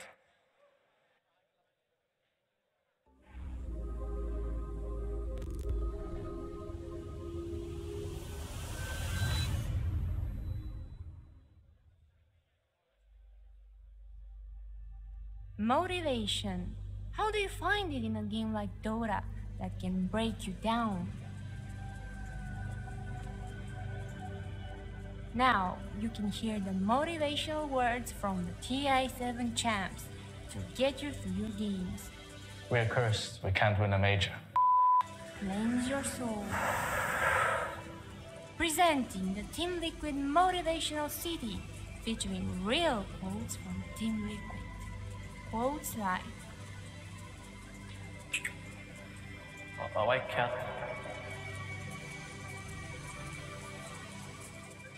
Don't give a shit. Give me the XP. Give me the kill. Give me the rampage. I'm dead. Hey guys, let's shave our heads. Be free, Willie. Never give up. Always follow your dreams. There's no justice in this world.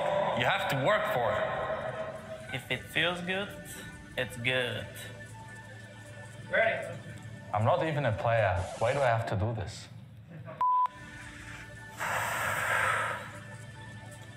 No chains can hold me, neither can they hold you. If life gives you melons, you probably have dyslexia. in stores now. You can do it! Oops. Actual game-winning advice sold separately. Ready. Steady.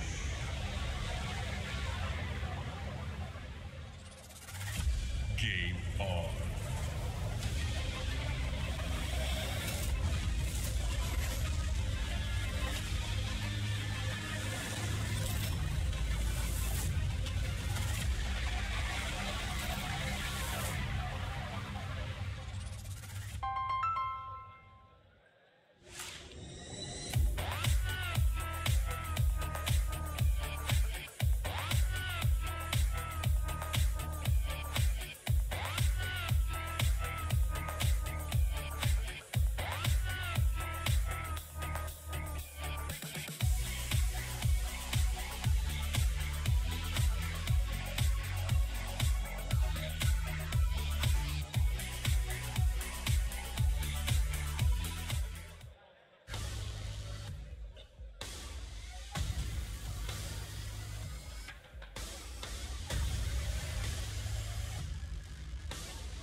Here we go then, ladies and gentlemen. Welcome back to the Bucharest Major. We are in semi-final number 2. Just one more match to go. That's the grand final tomorrow.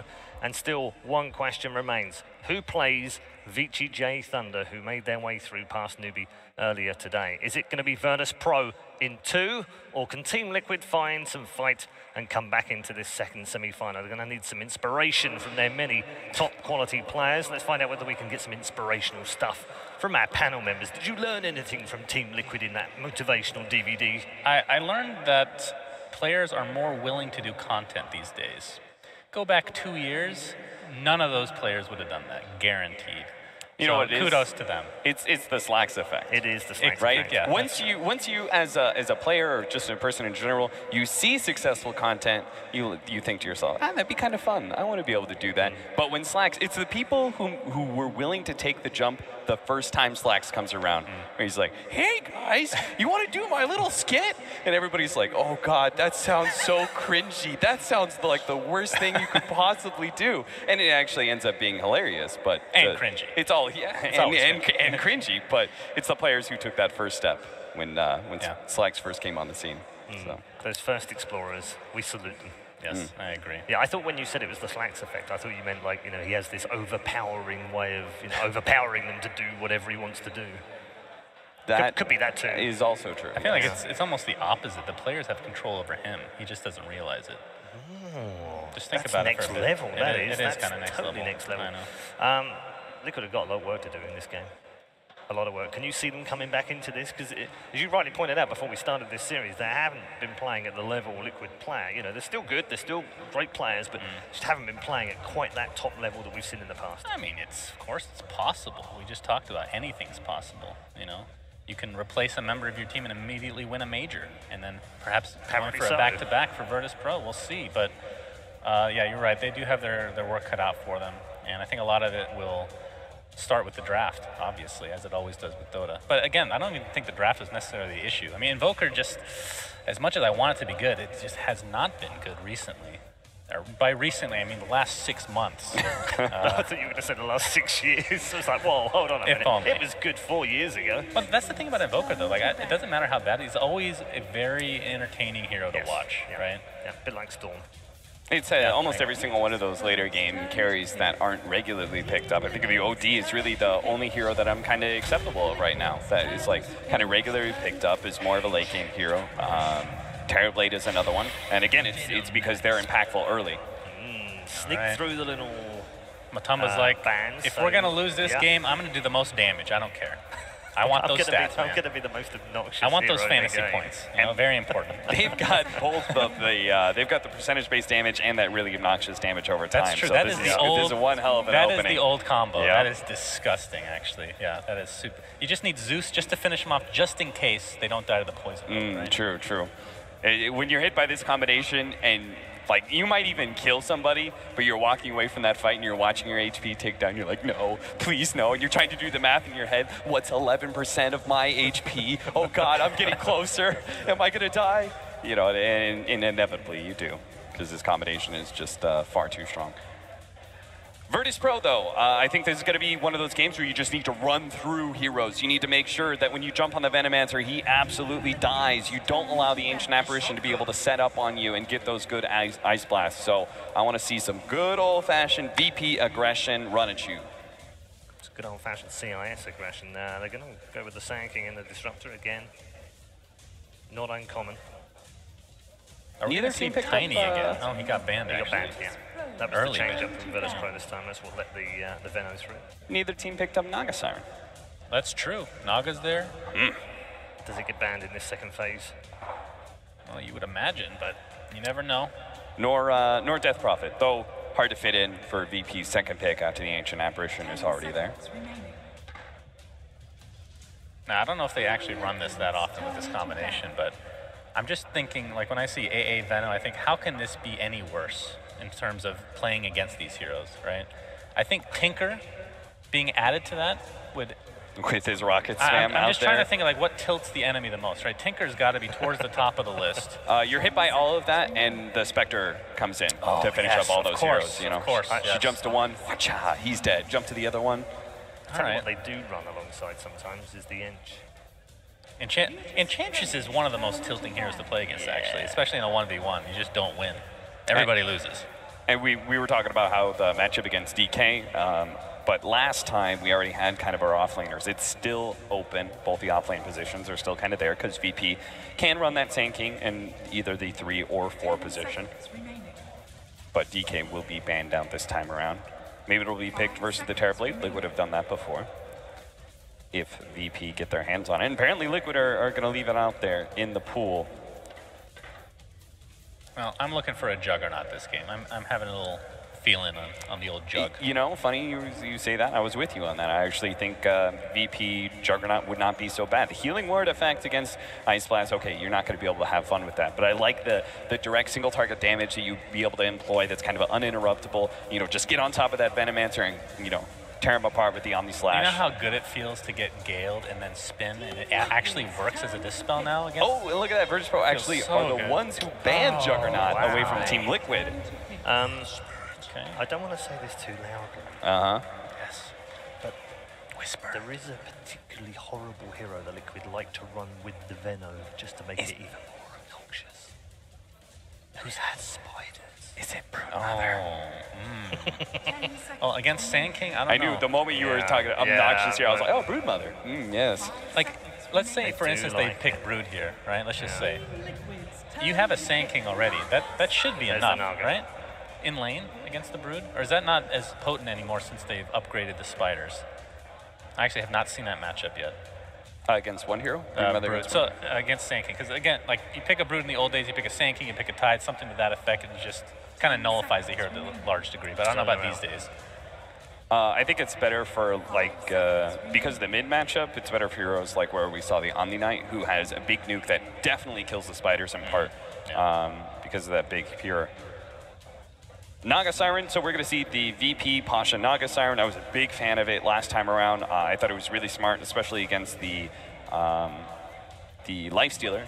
It was a counter pick to the Lifestealer last time around. Here, I think it's just, in general, a kind of both a setup and a slowdown to the game, where if you do get hit by the Ice Blast, you can try and stop some of that follow-up damage with this song. They have amazing team fight right now. You set up the song, you get the easy kinetic field, static storm, epicenter, burrow strike, literally every. I'm just naming all their skills because it all works together at this point. It's just a fusion.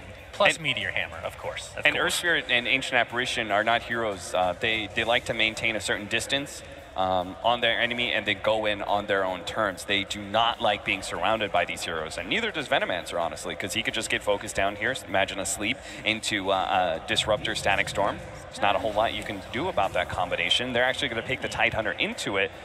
Tidehunter has been a response to Naga Siren setups a number of times because he's got the sustain, he's not really a hero you can focus down, and he's got this big Ravage turnaround. But it's up against the Disruptor, so they do have the Silence lockdown.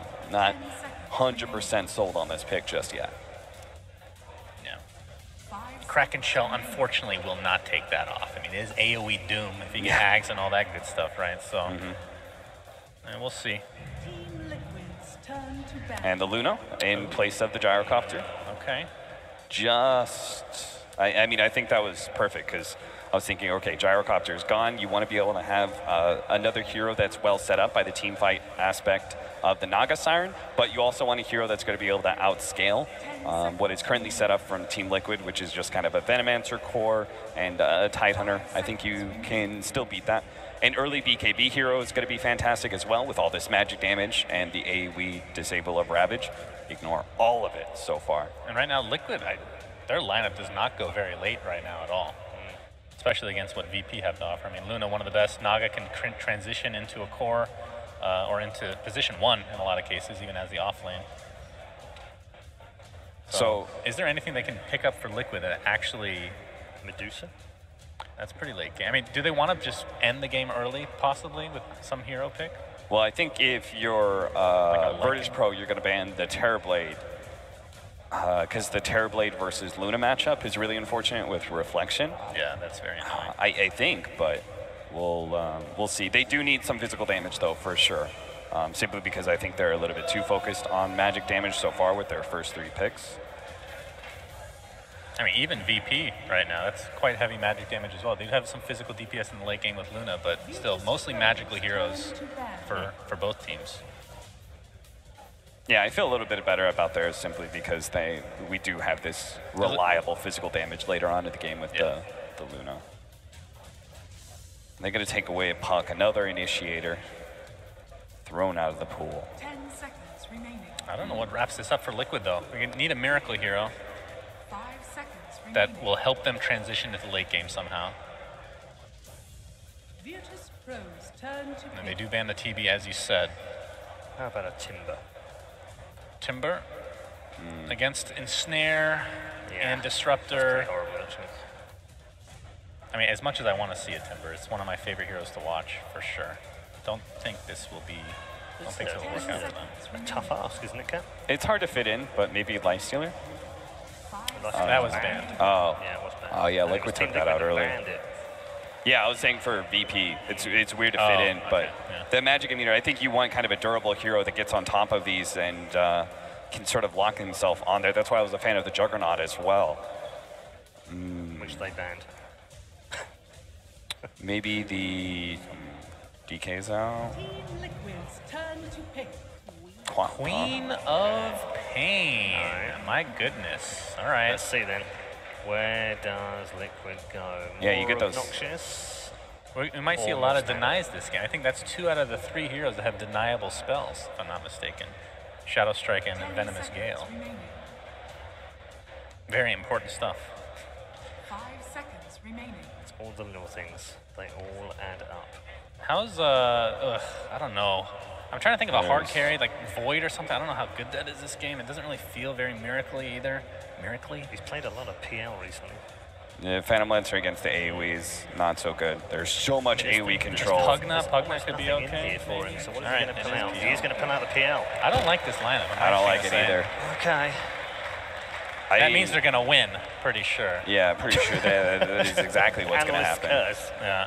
I mean, you've got SK and all his AoE, Queen of Pain, ton of AoE there. You've got the nice Static Storm lockdown against this with the setup of the Naga Siren against the PL on top of that. I kind of feel like Liquid and that last pick was put into a corner. It was very limited, wasn't it? There wasn't a huge amount.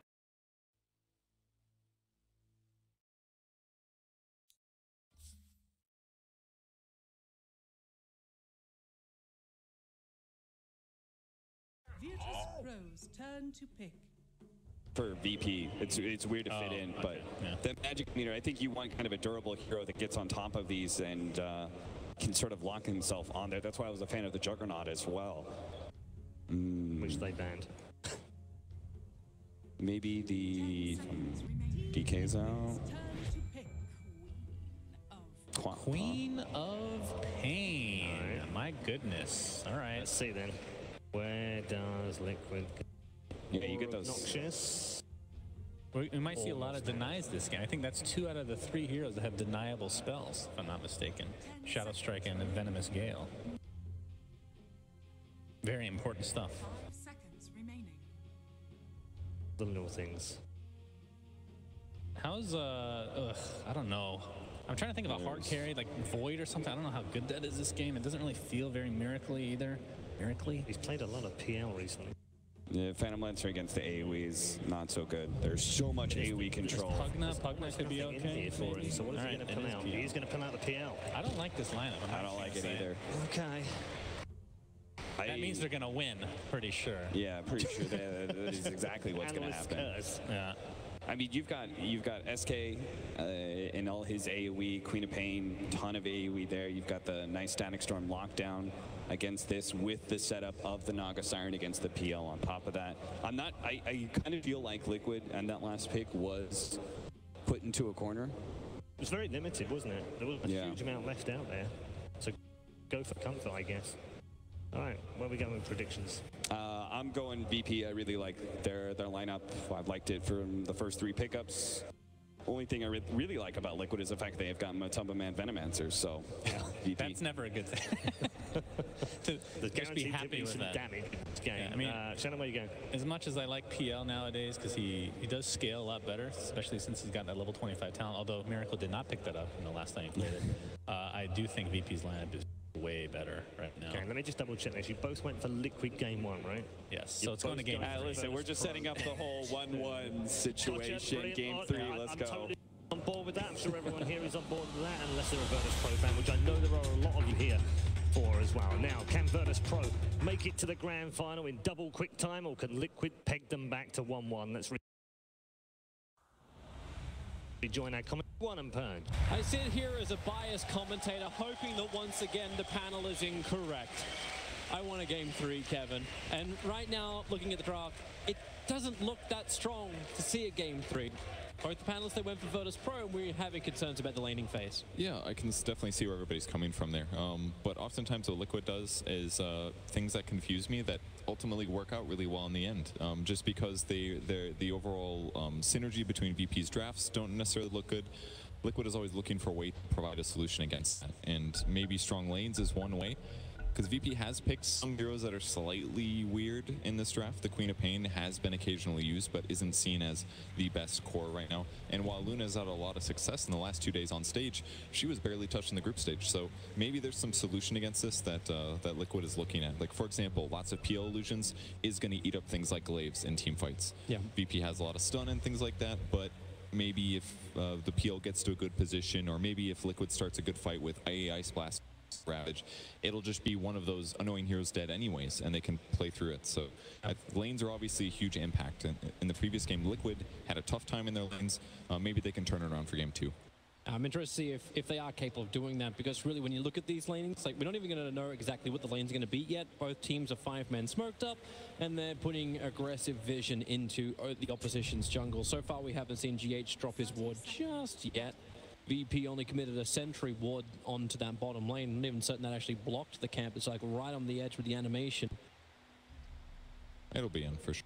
I mean, they can tell right away. I think it shows a colored animation when you drop it. It's meant to change red when you do it, and I don't see the red for us, but the stalk is inside. So we'll just say that camp is blocked. We'll see it 1 minute, double check. Yeah. So with that camp being blocked, it just means really bad levels for Liquid. And that's a pretty bad thing considering that they have an A as well as Earth Spirit. Earth Spirit, I feel like, has been kind of suffering in terms of level acquisition lately since the boundary range change, and A definitely wants to get some free levels by pulling. So, yeah. And at least in the off lane, as far as that's concerned, it should be a nice advantage here for VP's characters. But with mind control going to the bot lane, apparently it's not going to matter because they're going to go for an aggro try. They're already switching it up. So Ancient the Venomancer and Ancient Apparition, always a fun combination with the Chilling Touch in the early slot that come from a Tumba. Difficult to walk away, and this is the downside of the Luna, right? Like, her attack range is so poor, and they're already switching the lanes. They're already TPing out. Solo, yeah, he's in a world of hurt. Rolling boulder forward, his TP is going to be in time. The ticks are there, and he's living at the fountain, barely. What an escape there. I mean, Liquid was basically all set up for that. They weren't expecting to see 3 heroes top, and they saw him coming with the ward. Kuro goes to hide, and still instantly Solo knows he's in trouble. The Gale lands, and he starts his TP. Huge TP escape there by him. Yeah.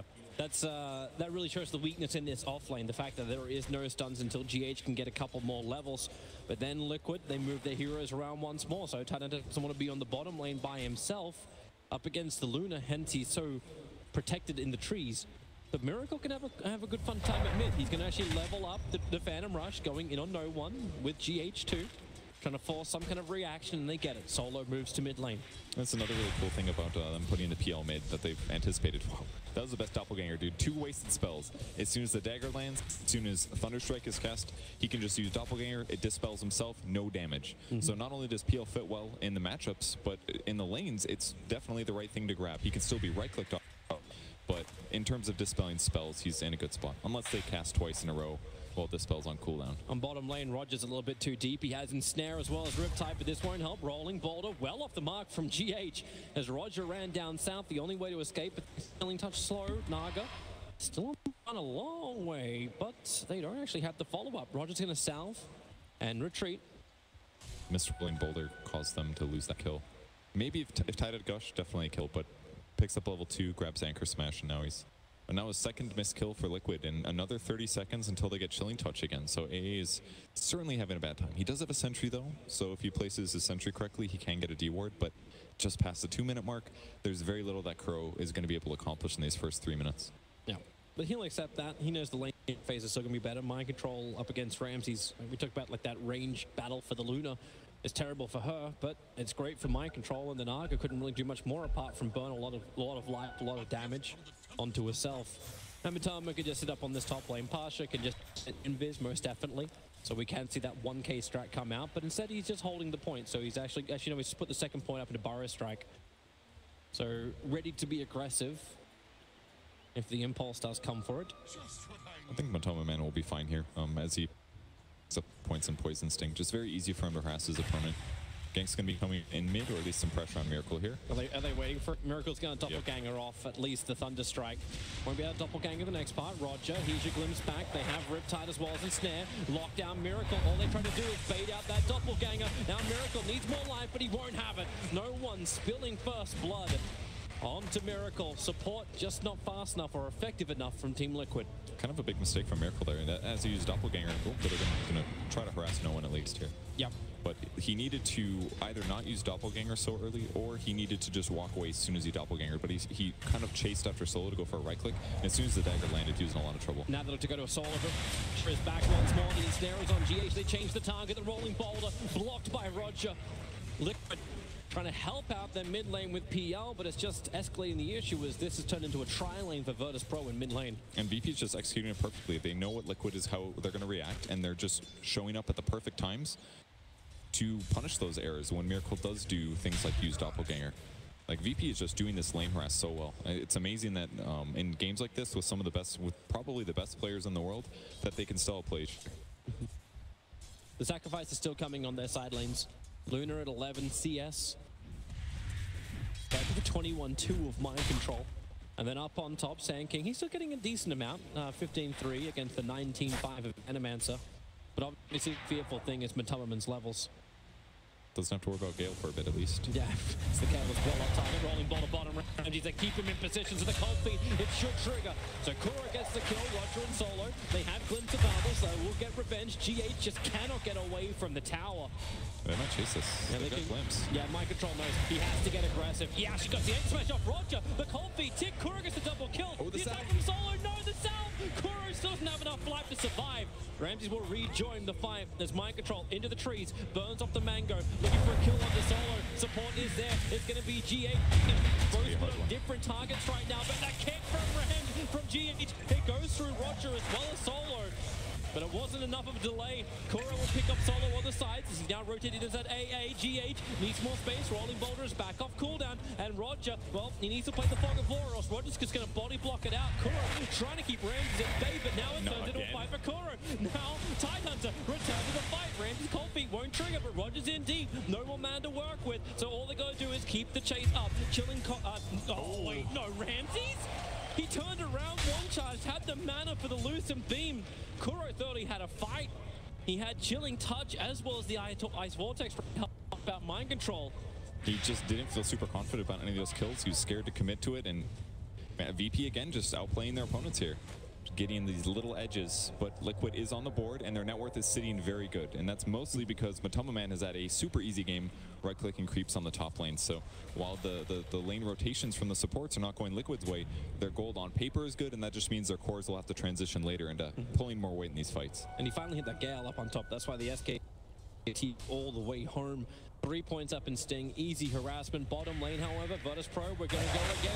My control still not 6, and VP trying to hit as much as they can. Rolling ball through GH, looking for the kick to create a little bit more space. Hasn't thrown it out just yet. Now it comes. Both Ramses and GH and Roger caught, but Solo has the glimpse available. My control, not enough life to survive as one Lucid Beam will finish the job for Kura. In through the side, the cold feet will kill Roger. They turn their attention towards Solo as rolling boulder in. The supports from Team Liquid are doing it, and Solo will die inside of his own kinetic field.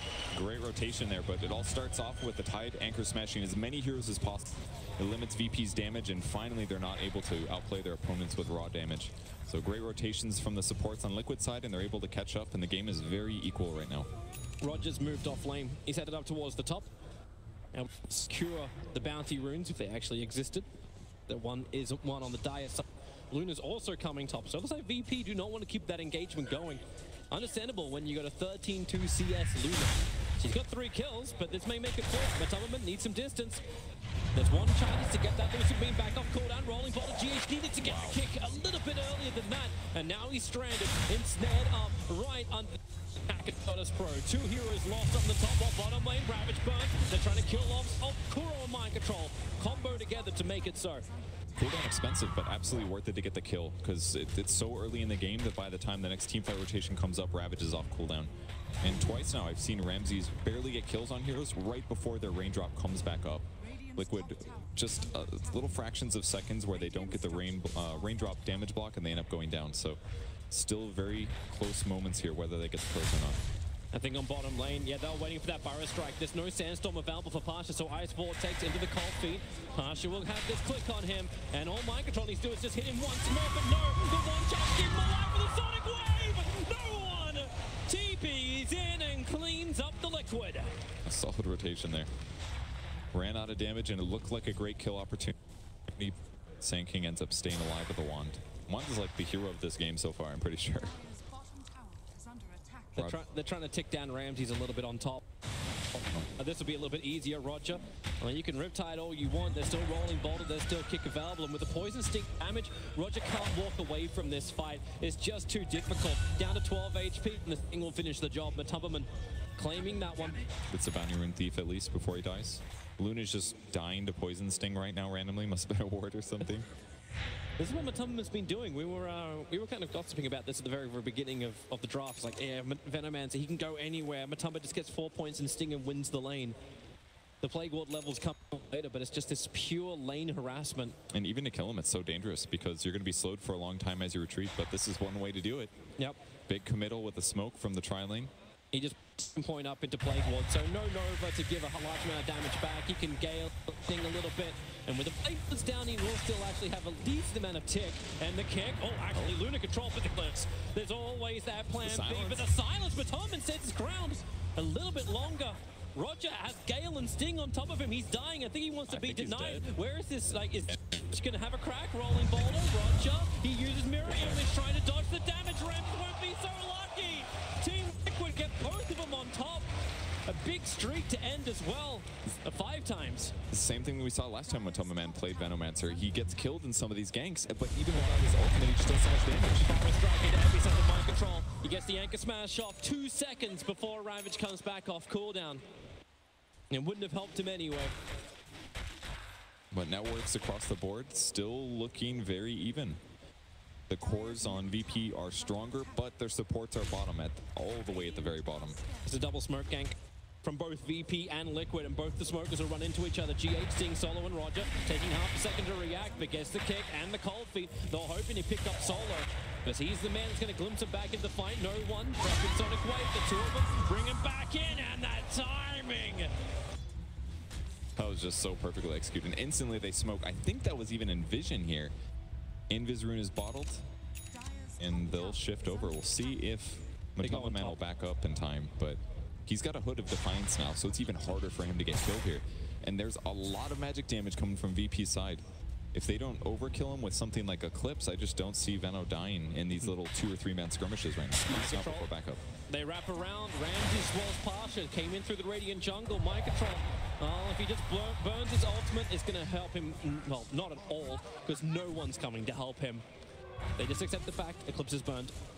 And Mind Control does this a lot, just goes to his lane, pushes it out, forces these rotations, and it does give his team some time. And normally I'd say it's okay, but in that moment where they also reacted to the other potential rotation, I think this was a rare time where we needed Mind Control to sit back and just play defensive to maximize what we're trying to get. For now, it's the top tier 1 tower. That's the object of Team Liquid. No one's just been having such a great game. He's 2 levels in front of Miracle at the moment. Number 1 on the net worth. He's got 5 kills. Yep. At 11 minutes. That's incredible. And he's been a part of 7 kills. Just having a really good game here. If he can transition this well into a fast Orchid, that is the death of PL. If he can start finding PL, because it's a long time until he finishes some item that's going to keep him alive, such as Manta Style. So the faster the Orchid that he gets, this is really dangerous for Liquid. He's going for the defensive Yule Scepter to begin with. Understandable with so much silence and dot, but Pasha, Fire Strike comes in, nice kick, it's long, as well as the storm from Solo. Sending the ground, Miracle copying a lot more damage, Doppelgangers away from the ensnares, Matumman right in the thick of it. The Song of the Siren trying to reset from Roger, but Solo is currently ticking out. He needs a denial, both Pasha and Solo, they're both licking their wounds as they move back behind the tower. Roger cannot escape down the bottom, he'll try and bail out, won't happen, but Solo ticks out underneath the tier 2 tower. Pasha was able to survive.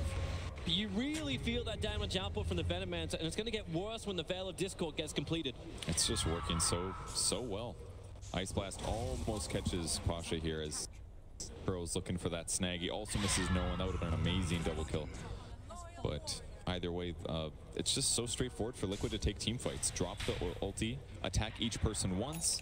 The Plague Wards are nice, but they're more of a way to deliver the Poison Sting, and he just collects items. And he gets this decent early game. It's very reminiscent of the previous match he played. He got pressured more that game, but he just still does so much with the levels. Here's your TP coming in from SK. No Blink Dagger available yet, so Pasha wants to defend, but there are a lot of friends around here. Observer Ward gives perfect vision for Team Liquid. The Rock. It was a hard one. They see their... Yeah, they pinged it. This is one thing that you can sometimes see in darkness without having vision. Is the Rock? I think so. I don't believe they should have had vision in that. Pasha hit by the guard, rolling body, need that silence out, no one, Ravage combining, clips the back line, which was Solo. The Pasha, they know he's in the trees. Burrow strikes up the hill, Matumman, quick Plague Ward will give him the extra vision. But the death of the Queen of Pain means the Virtus.pro really don't have a fight. By far the best hero to catch. 5 kills. The killing spree goes over to Mind Control, and now he's just super caught up. Approaching the core level farm on the enemy heroes, and as they get more and more hoods, it's even harder for VP to get these kills. They had such good rotations in the early game, and a blink is going to make a big difference here for Pasha, but they don't quite have an easy kill follow-up that you normally see out of a hero like Ancient Apparition. So it's going to require things like Queen ulti, like Luna ulti, to actually secure some of these rotations in the mid game, and it might give VP a hard time. Wondering if Luna's actually going to be able to fight. She's going to get burnt out pretty quickly once this diffuser blade is completed on Miracle, and it's coming a lot faster just because of the space he had on top while Liquid were fighting in the mid lane. He's still got a ways to go though. He just started it essentially. Still needs another 2k gold or so. But I think the hero of the game so far has definitely been GH. He's landing some huge silences on the whole fight. I mean, it's forcing the Queen of Pain down this Yule's path so that she does feel like she can contribute and stay alive. And landing his disables and getting levels has been giant. He's 1, 5, and 9. A couple of best, but going after Matumman, he didn't actually get that Hood of Defiance off the start movement, and then they put him inside the wall. 14 one-taps, Venomancer can survive. It's potentially even nerve, but the rest of they don't have time to find Eclipse reveals the dead Venomancer. That's 3 big ultimates just to try to kill. Pasha's in trouble. Kuro knew where he'd be, down to the shrine to heal. And it gets away with murder. Efficiency comes to hurt Roger in that moment. But it took so many resources just to kill the Venomancer there. It's a big kill, but if it takes 3 ultimates and they all have long cooldowns, how can you transition this? Bottom lane, they're going to go after Mind Control. He's finished his own Hood of Defiance, so no one as well as Solo. They can glimpse him back. Support's coming over in the form of Miracle, so Mind Control will sit in the tree line. He doesn't have Ravage available. Here comes PH2, VP. This took too long. They're going to actually get punished on the bottom lane. Ramses wants to help out. They can't do so when they've lost Solo. No one a defensive blink. It's on the cards to get back to the tier 2 tower, but with this kill, maybe now Liquid have the confidence to push forward. They have a full pipe on the Tidehunter and Ravage off cooldown in 5 seconds time. The team fight is most definitely theirs if they take it. It's got a clarity as well to buff up the mana he needs. They're able to push, and it's so hard to take these fights because there's just Plague Wards completely blanketing the whole area nearby. So even approaching from side angles is so dangerous. Like outside of Naga Siren Disruptor ultimate, it's very difficult for VP to win these team fights when you have to deal with Tidehunter Ravage, Veno stuff, and even like Earth Spirit reacting with AoE silences. It's that downside about the SK too. Like, I want to use a Blink Dagger, but it's just not possible. So you need those big ultimates to work. Middle lane Ice Blast is on the way. Just Liquid trying to ensure they can get that momentum swinging back the opposite direction as they do take the tier 2 tower on bottom. It just really discounts how good Sanking is going to be. Well, when you have to use hoods, it looks like that hero. He just came out to go on a warding mission. Observer and Sentry was in his hands. But he had no idea that Liquid were there. Pasha, he just walked straight past Mind Control to Burrow strike the wave. He knows where they are. He knows where they're going to go next. The next closest hero was him. It's time to leave and go top. So. Roger's also looking to creep skip.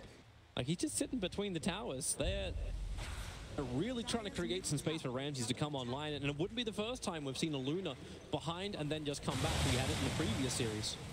I think there's some potential of that, but it's so hard against this much magic resistance because that is Luna's one way to just kind of blow up more heroes than she probably should. Her right clicking is strong, but Eclipse is usually the big damage dealer, and with a hood and a pipe already finished, it's going to be hard. There's so many Liquid coming under the cover of smoke. Breaks. They might find her. Yeah, Ramsey's already starting his TP. Pasha blinks the opposite direction. Up the hill, the silence was nice from GH, and the kick! The Ronaldo of Team Liquid. And they will look to take that tier 2 tower. No SK and no fight for Virtus Pro. They creep skip the mid. And this is the best they can do right now. They can even clear the creep waves very easy with these.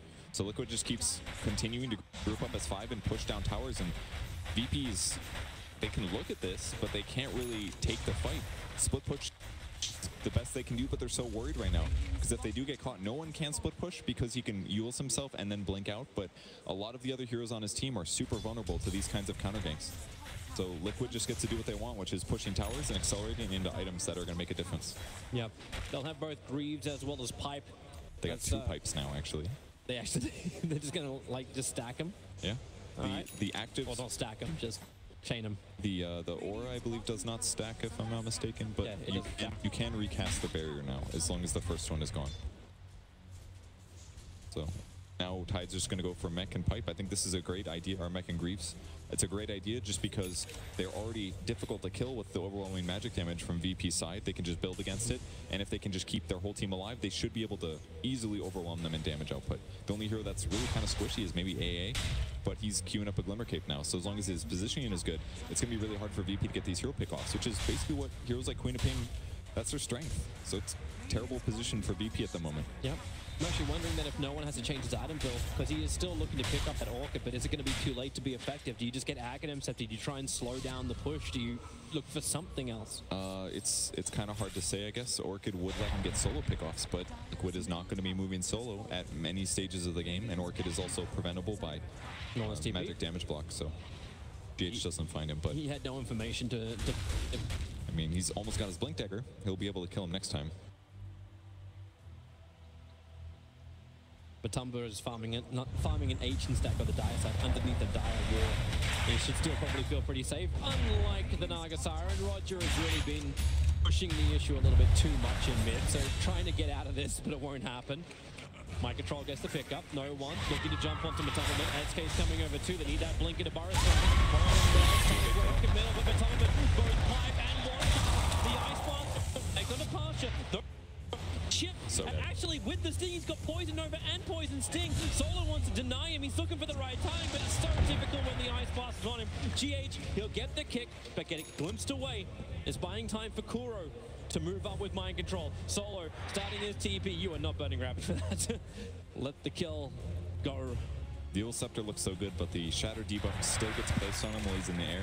And with the poison damage fall off, there was no opportunity of solution there. The ping's coming out for Roshan.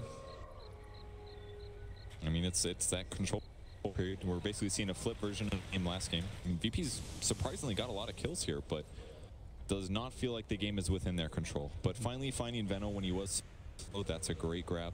It does give VP some gold back in their advantage, and the Orchid purchase continues for Queen of Pain, so that'll just be a little easier next time. Yeah, I'm not certain they're going to be too happy. All the money went into the Sand King. It's going to give him a 4-star. I'd really love the Luna to have that BKB. She's getting closer, and then Ramses becomes a little bit more of a stable element in the fights. Yeah, he can actually jump in. I mean, if he doesn't have BKB, he's just going to get ravaged into killed. Roger, Song of the Siren trying to stop the fun. He just walks up the river. GH is staying with him with a blink forward. Rolling boulder. Roger can't get his stare off. There's a quick glimpse from Solo, but it will not create enough space. At least not around Roshan. It's buying space for Pasha to pressure the top tower. Ramses, get the hell out of there. You're underneath Radiant Vision. Yeah, we'll go back into base at least, but easy to kill Naga without his TP up or Blink Dagger. The top tower is very easily pressured here, but Pasha is still scared to commit, and it's not worth his time anyway. So it's time to get back and defend. But there's no Song of the Siren. There's no Epicenter for 10. There's no Sonic Wave for 25 either. So. Yep. So all they can do is just push the side lanes, but they know they can fight this one because you've got the mech coming for mind control. So Solo is just getting ripped apart by the illusions of Team Liquid, and they know they can take more. They down the bottom lane, Ramsey's forced into a 10-second defense at BKB. He wants to fight, but it's so damn hard. He's popped the Mask of Madness. Cannot eclipse, and Liquid are already disengaging back to the tier 3 tower. I say back to the tier 3 tower, and still their front line. Pasha scouted the Observer Ward, saw him in the back lines, a quick blink away. He'll dodge the kick of GD. They are unkillable right now. That Static Storm did 0 damage. There's 2 pipes and now a hood on the Phantom Lancer. They know that all of the damage is magic. That's the only way that VP gets back in the game right now. So if they just all tank up, and their opponents walk them down slowly. You're almost going to catch them when the pipes are down. You've got 28 seconds before, actually no, Veno's still got his. Matoma's still got his up and running. But you can ensnare all you want, wait for the epicenter. Pasha's in a really good jump position in the back line. Goes to work. Here comes Pasha, the body track forward, but all the damage is instantly repaired. Pasha can't do anything. They've lost no 1-2. There's just nothing in the tank. Oh, that's Pro. That's Miracle. Manages to mow down Roger. Run back to Fountain. It is the only safe place for Virtus Pro right now. They will lose 2 lanes of next here at least. The pipe's already back off cooldown for mind control. I mean, they got like 2 of them right there. They'll be back at some point. When the bot Rax is being pressured, it's very likely to fall. Pasha does not have his ultimate here. Sitting on the sideline, maybe looking to do some kind of a combo, but they don't have Eclipse. Yeah, with what? They've got Static Storm. Ramsey's even leaving. He's leaving the base out through the mid lane to try and push it back out. I think they just accept that. This bottom lane of Rax is gone. Solo glimpse and potentially get some kind of like exit kill on Team Liquid, but this is assuming that Team Liquid even want to leave. I mean, they're very comfortable where they are. What Liquid realized this game is that the damage output of VP was very clearly magic damage, and they're also pretty cooldown reliant, and there's physical on Luna, but it takes like 2 or 3 items for her to reach anything resembling a Terrorblade's level of damage, so they kind of got hard committed here to this magic damage, and then Liquid's just overwhelming them with farm and the right items. Roger, look for the song combination with Solo, and now they could potentially catch out 3, but no, Mind Control is just walking out of range of it. The kick, stopping Roger, and finally Thomas Sign will turn off. That's not the best combination, but it's green, it's all the life. Roger can't do anything. GH as she survives the attack, no one can't even get the kill, they cannot take the game. VP realize this and call the good game. We will be having a 3rd match with a VP after Liquid just understood the line of a Virtus Pro perfectly, itemized it.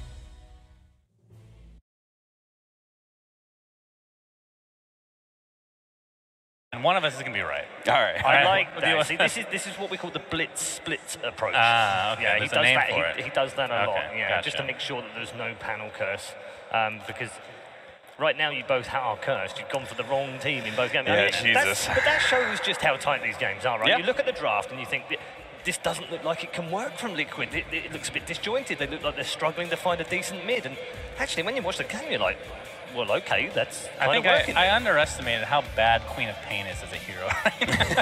It just looked real bad. I think one of the biggest problems is that Otama Man they didn't shut him down early, and then you think about it, like every single time you hit a certain key timing on Virtus Pro, it was directed at the Venomancer, right? And it was just the hero that would always be able to punish them. The first Blink Dagger of the Sand King up at that tier 2 tower. He was hiding in the jungle. It's to stop a Venomancer push. And he even still gets off his ultimate. They get an Ancient Apparition Ice Blast on it. There were so many times that VP went for one of those kills and failed. And that was another one. They actually killed the Venomancer there and then walked away, and they were both super low, and then boom, they jump in, they managed to get the kill on both of them. So there are so many times that actually happened.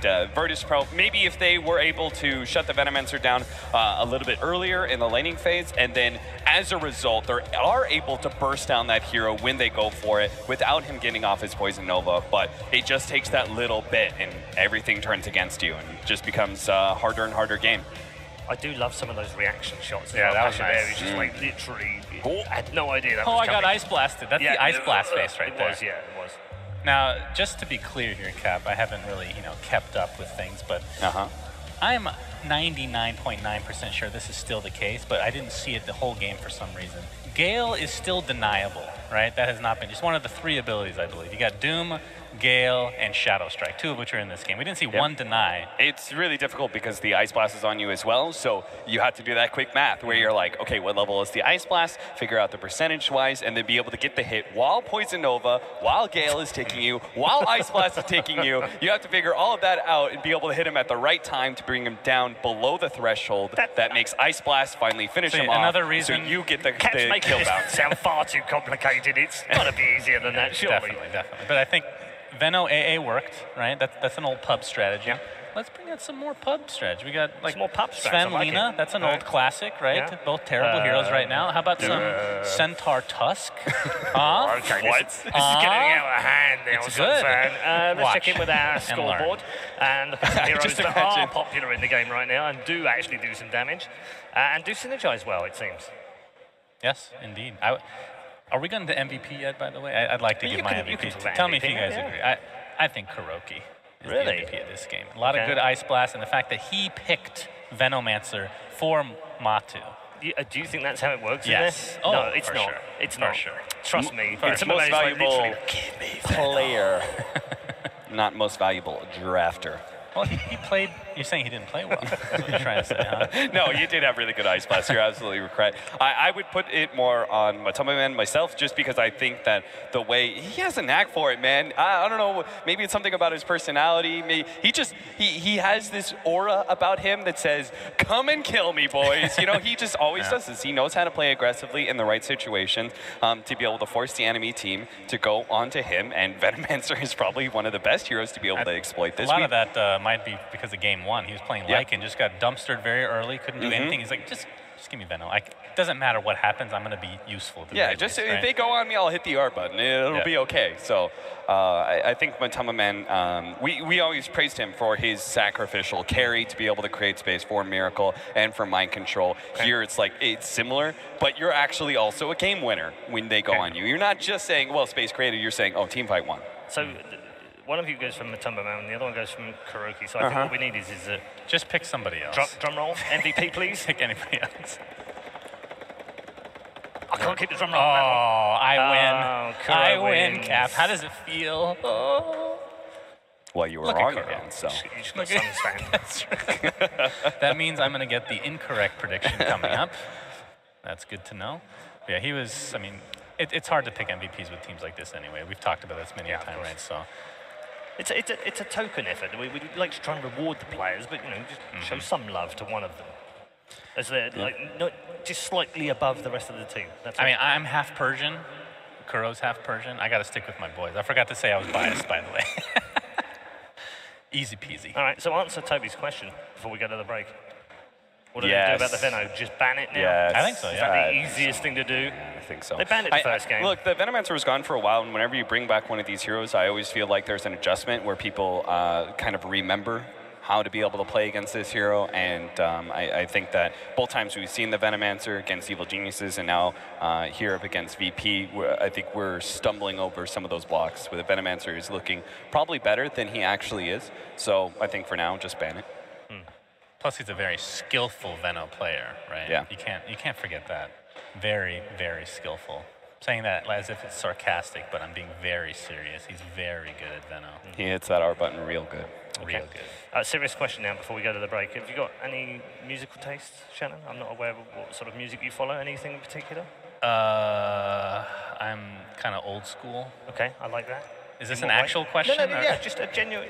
Genuine. What music do you like? I like oldies. Okay. And was that Pink Floyd?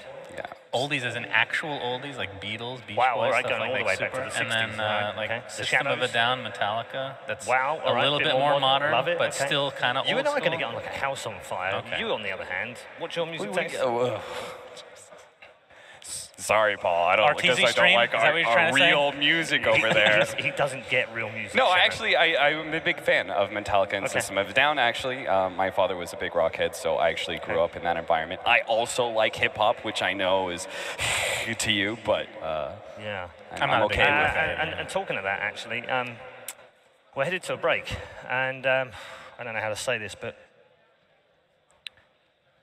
you should definitely buy this next rap CD.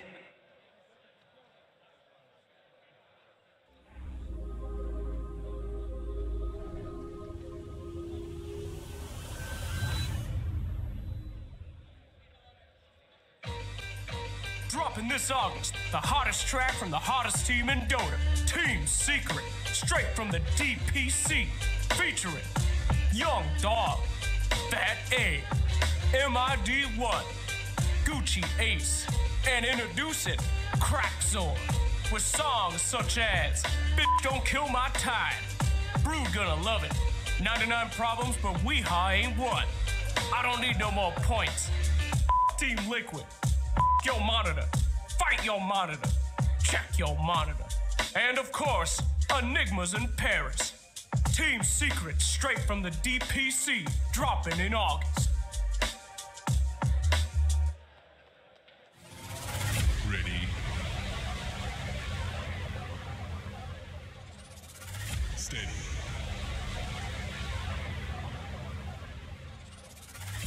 Game on.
You have rejoined us at the Bucharest Major. It is the second to last day here as we try and find our second grand finalist. It's a tough one as well between two fantastic teams on top of the world right now in the DPC. It is, of course, Team Liquid and Virtus Pro, and they're tied up 1-1 in this game and now 5-5 in the head-to-head so far in the DPC. You just can't separate them, except we're going to have to next because only one can advance to the grand final. We've got our panel members once more here to talk you through the third draft. Suns fan and Capitalist back with us. Forget about the curses. Forget about, you know... I can't. No, that's right. I can't do that. Looms over our head. And move past it. If you had to throw everything on one of these teams before you saw the draft, who would it be?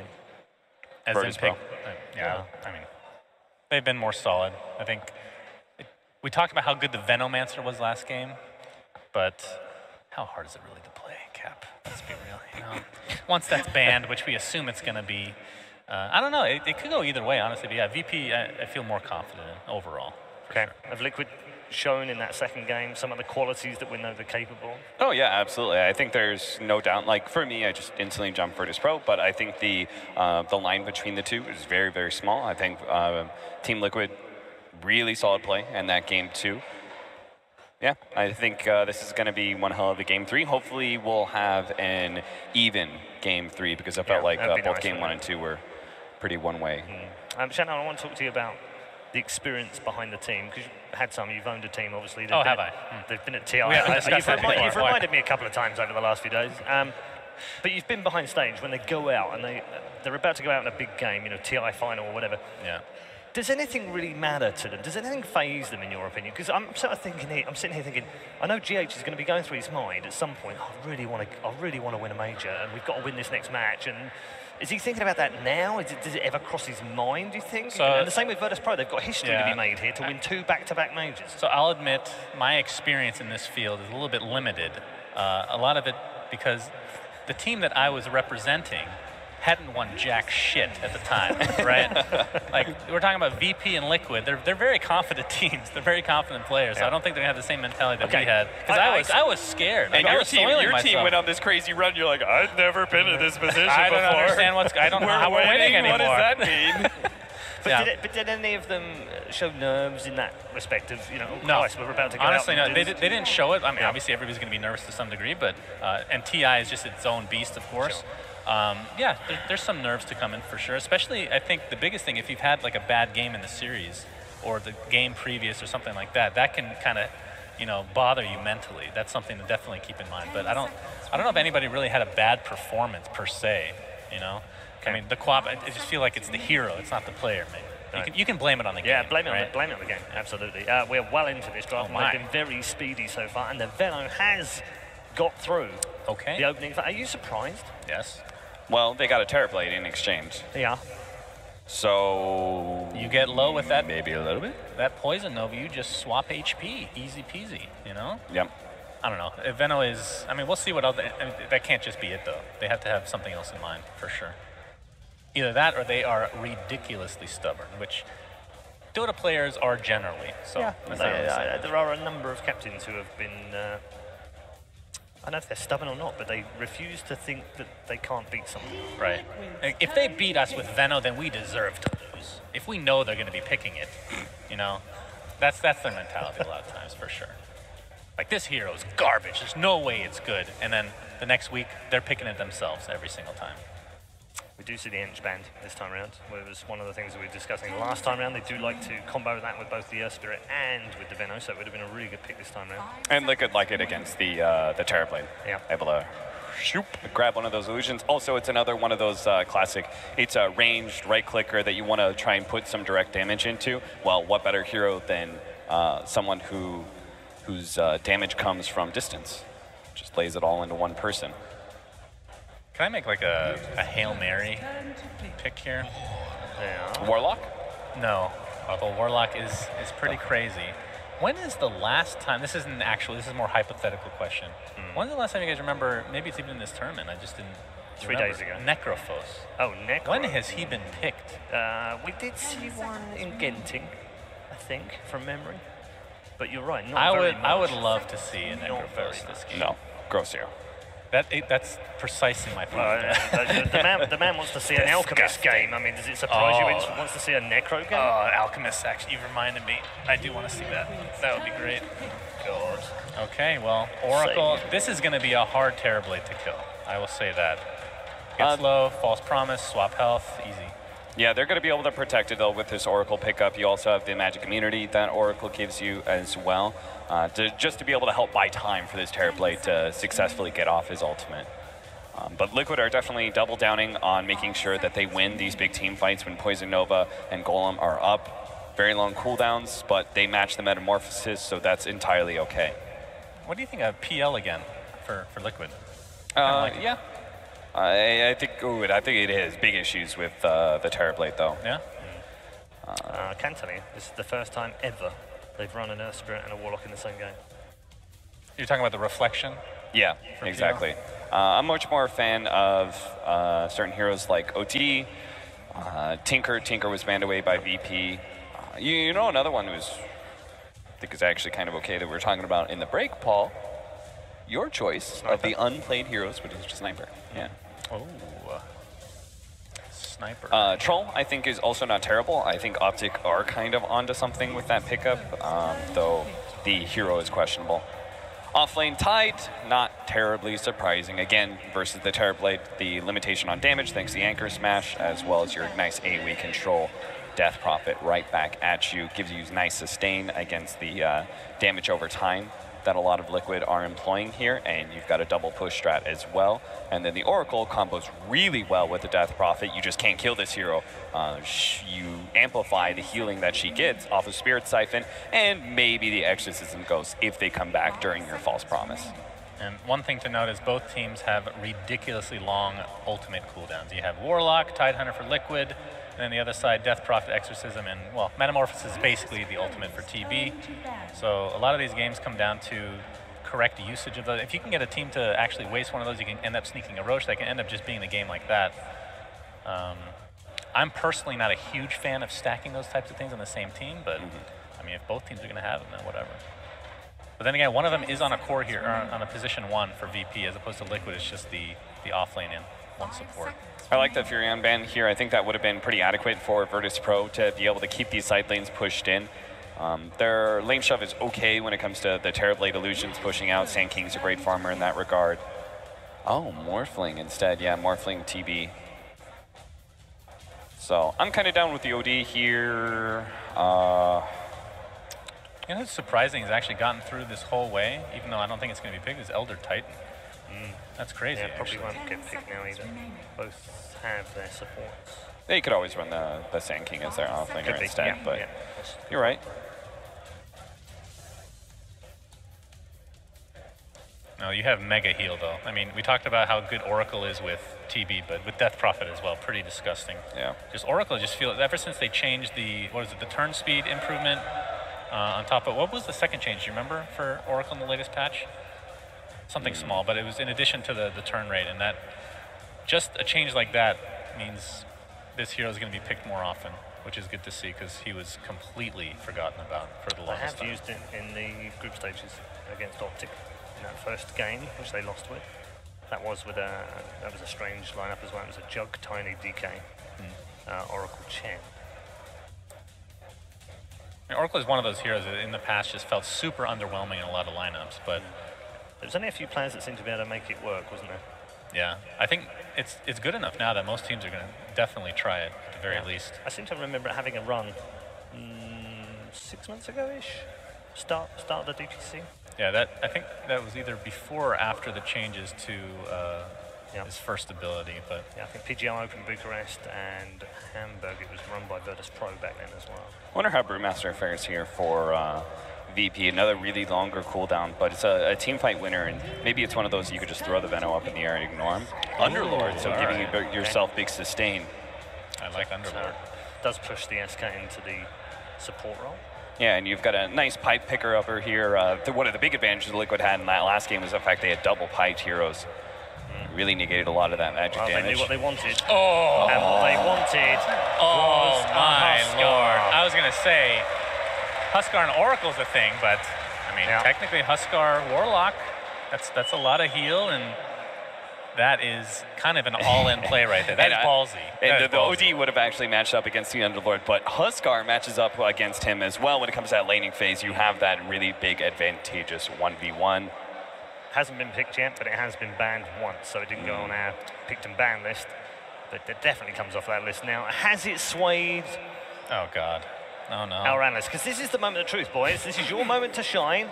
And I'm hearing that production are going to try and help you both. All I know, right, so I know what I'm saying, actually. Okay, all right. You know what you're saying? So regardless of what I say? know, I still want to hear what...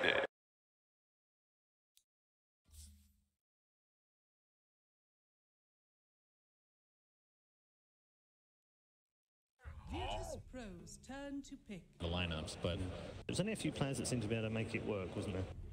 yeah, I think it's good enough now that most teams are going to definitely try it at the very least. I seem to remember it having a run ago-ish. Start of the DPC.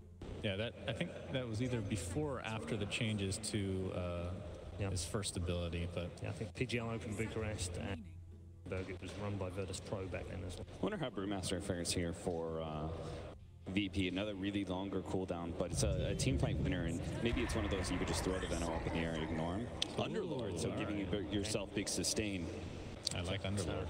Does push the SK into the support role. Yeah, and you've got a nice pipe picker upper here. One of the big advantages Liquid had in that last game was the fact they had double piped heroes.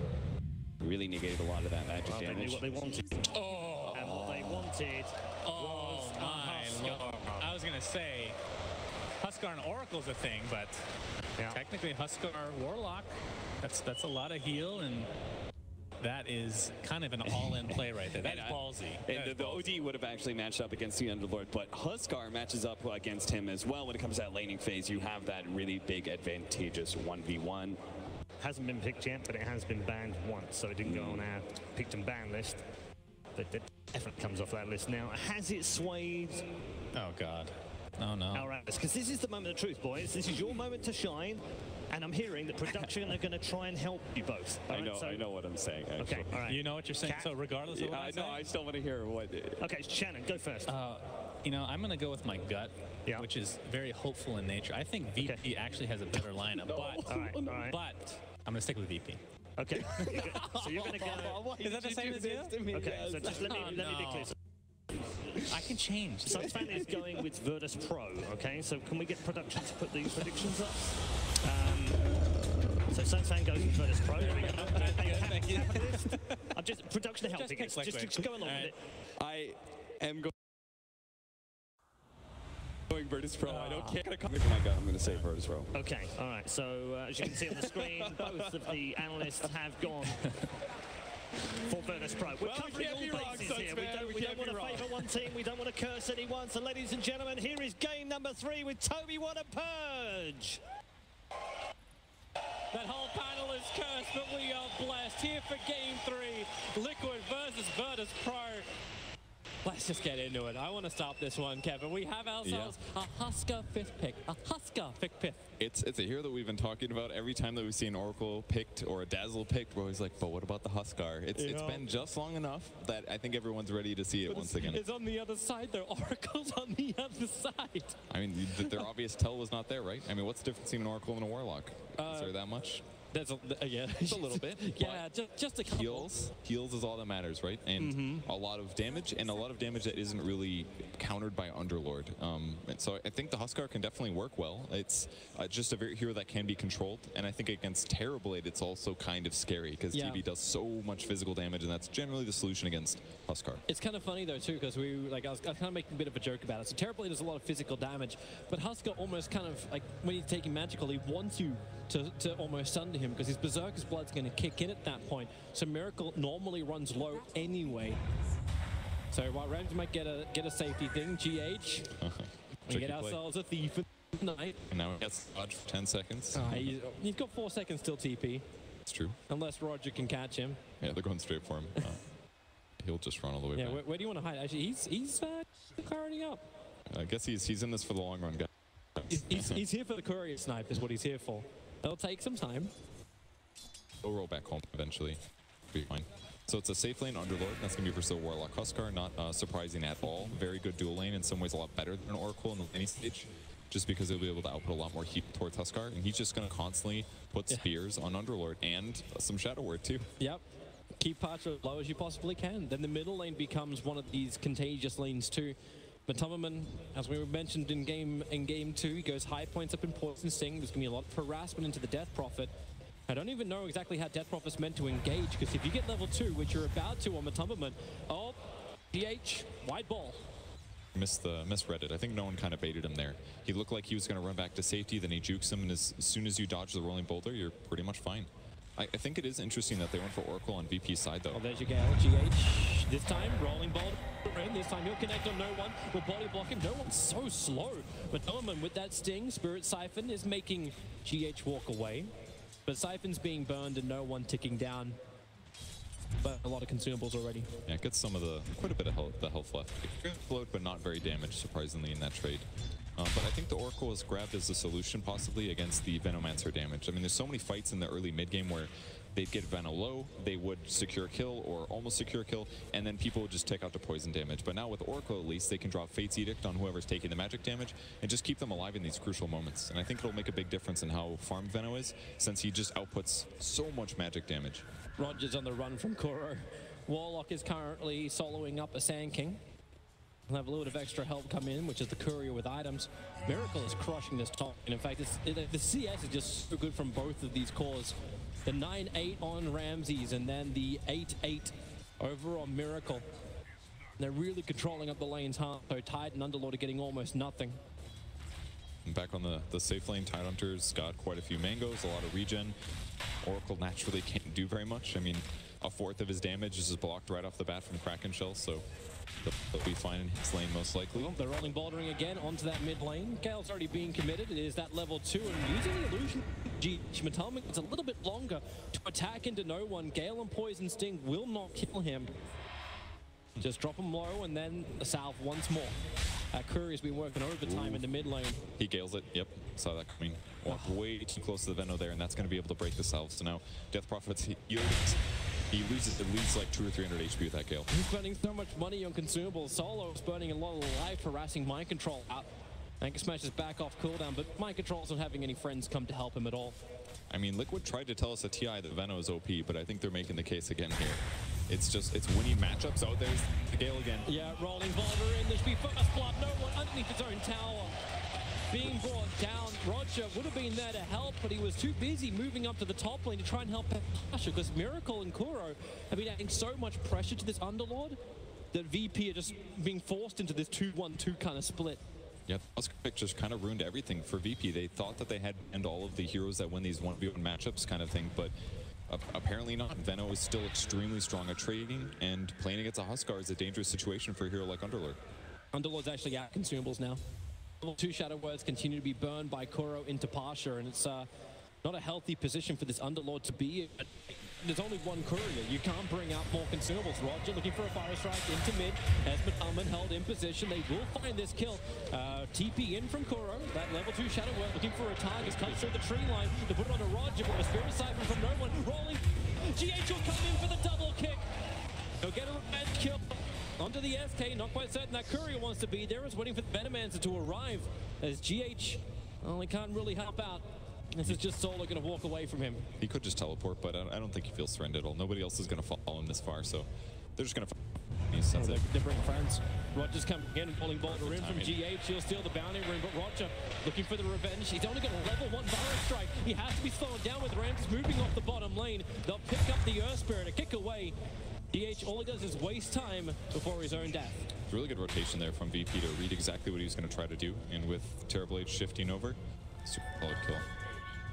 Very even game, more kills for VP's side, kind of reminiscent of the previous match, but in the meantime, Liquid always has that one hero top in last hits. That's a double damage for no one with Spirit Siphon.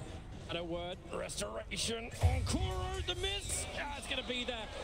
Mattelman wants to fight, but it won't happen, as he did miss the Gale onto no one. A little different skill build than last game too, kind of interesting. He's changing it up. The 3-2 as opposed to 2-3. Kind of surprised he's not going the same pathway, but maybe he wants slower cooldown on Gale. Ability to break the raindrops a little earlier, perhaps. Potentially. It would break raindrops at 3 points. Maybe that's why. But Roger's still sitting around looking like he wants to help, but I don't think he feels very confident right now. They've had so much trouble training against the Veno so far. They've rotated their lanes once more. Miracle comes down the bottom lane. Mind Control is going to TP up to the top, so Parts cannot catch a break at all. And with Kuro on this top lane, Mind Control, Shadow Words, and we are to easily sustain. I mean, on VP's advantage, I think Solo had that great rotation gave him so much advantage, actually. 0 and 4, and he's level 4 at 6 minutes. That's a huge level advantage for the support that normally has to kind of struggle to get some levels. But on top of that, now he gets to start a pull. This is one of the best ways for supports to accelerate until fast level 6, and once he gets that, all these ganks are going to be a lot harder. GH trying to play around with Roger. Oh, vice versa. GH is under his shrine. Roger will only want to harass, that's all. GH actually TP might to get the the top stun. lane. No stun. That was really close, actually. Fraction more, you could interrupt. They don't have any aggressive vision. In fact, just one very defensive ward got planted down. I think they actually saw it too. Kuro has a sentry ward. Good creep positioning here. Yep, on the VP side, they're looking to dive on Veno again. No boots for him, so if they do catch him, he could be out of trouble. Or in a lot of trouble, that is. It's where Numbers really wanting that level 6. Just having that 1 point up in Plague Ward. He doesn't need to have the Nova. It's not as required for him, but he's got GH to help him out. So gank all you want, Roger.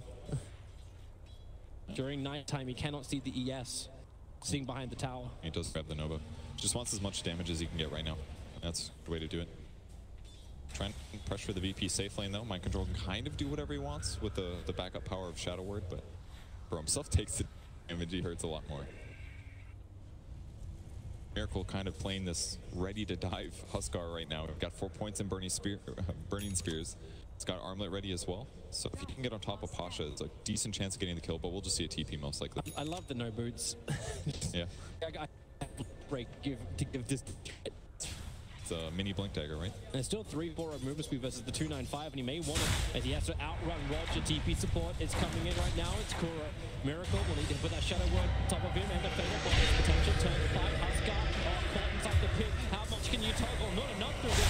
No one brings in such huge physical damage. But a Gale and Nova, EP, they get coated, but really, they're still surviving. The fatal bonds is making this very difficult to live. All 3 of them. Pasha, Roger, and no one having their fates connected. They'll wear off now, so they're going to survive. But if that Huskar was a little bit stronger. Man, Fatal Bonds and Veno, that's pretty terrifying in the mid game. Kuro was holding his skill points, but that was the right time to pick that up. Doesn't get any kills, kind of just shows the story of what's to come in these next couple fights. Yep. If they land big Veno ultis, Gales, and right clicks, and they Fatal Bonds them all together, everyone's dying on VP's side. But Oracle can save one. Who will he choose? More than likely Ramses, unless Ramses can save himself. But no one brings that huge physical damage, and this is when the Huskar pickup doesn't look as great. Laning phase, sure, but that physical DPS is still very, very strong. Like, how much are you willing to sacrifice in order to get a great team fight off? Kuro needs his level 6 to get that to happen. You talked about Oracle being a full level now in front of him. The Warlock Rock and the Tidehunter Ravage is normally the biggest deterrent to stop Virtus Pro from fighting. I think it'll be okay even if Warlock is delayed on 6, but VP's rotations here are set up to beat Mind Control. They gotta save the stun though, or he can TP. Is this the same thing again? Like Mind Control into the trees? This one's gonna be harder. If he can juke and TP. Kraken Shelljaw. You just break free of everything you want to. There's so many heroes, like there's 3 heroes chasing him into the tree lines. Roger, Fire Strike gets the kill. Really wise play there, perfect. They stun too early, he gets out, and I'll wait for them. I mean, that's their only stun. I think it's just Sand King. Except for the potential Yules, you know, no one dodges a Gale in the mid lane here. Making Matumba Man look stupid. Miracle's forcing out the bottom tower. DP support's coming in the form of the Oracle. Shadow Word from Miracle, so he's getting a little bit more life. The Firestorm actually burning a lot, even though he's only got 2 points up in the Berserker's blood. Is actually huge this game. He just dispelled the Shadow Word from Warlock, and it's also going to work against the later Inner Vitality that Huskar is going to want to rely on, so could see some big impact from Warlock here. GH, not only does he steal the bounty room from Pasha, he steals the Arcane from No One. No One looking to do something about it, but GH once again TP's out and goes to the top lane. Trying after Mind Control finishes this wave, and then everything's fine anyways. Yeah, but his movement does get scattered out, so Virtus Pro, they were dewatered before in the top lane. Solo. Well, he could actually heal himself up and survive. Miracle has to toggle from the tower. Gonna just find these 2 kills. Fine. Relax, everybody. Definitely hard to kill Oracle, but burning his ultimate at this stage is really beneficial. Not that VP necessarily has somebody they want to put it on. Obviously, it's wonderful with Death Prophet as a combo, but Oracle definitely want to kill the tower, but not enough physical damage for now. A little hard for him to force these tower pushes, and as long as VP keeps defending them by killing the creep wave, then a delayed tower will be more time that Terrorblade can get online and finally become competitive with a Huskar. Drums just arrived on Ramses. He'll need an extra helping hand if he wants to do something about control. Without Metamorphosis going into Anchor Smash, probably the greatest thing either. Roger, don't get your courier killed. Actually took damage because the creeps were aggroed. They were angry, but they didn't know what to attack. So Roger was hiding.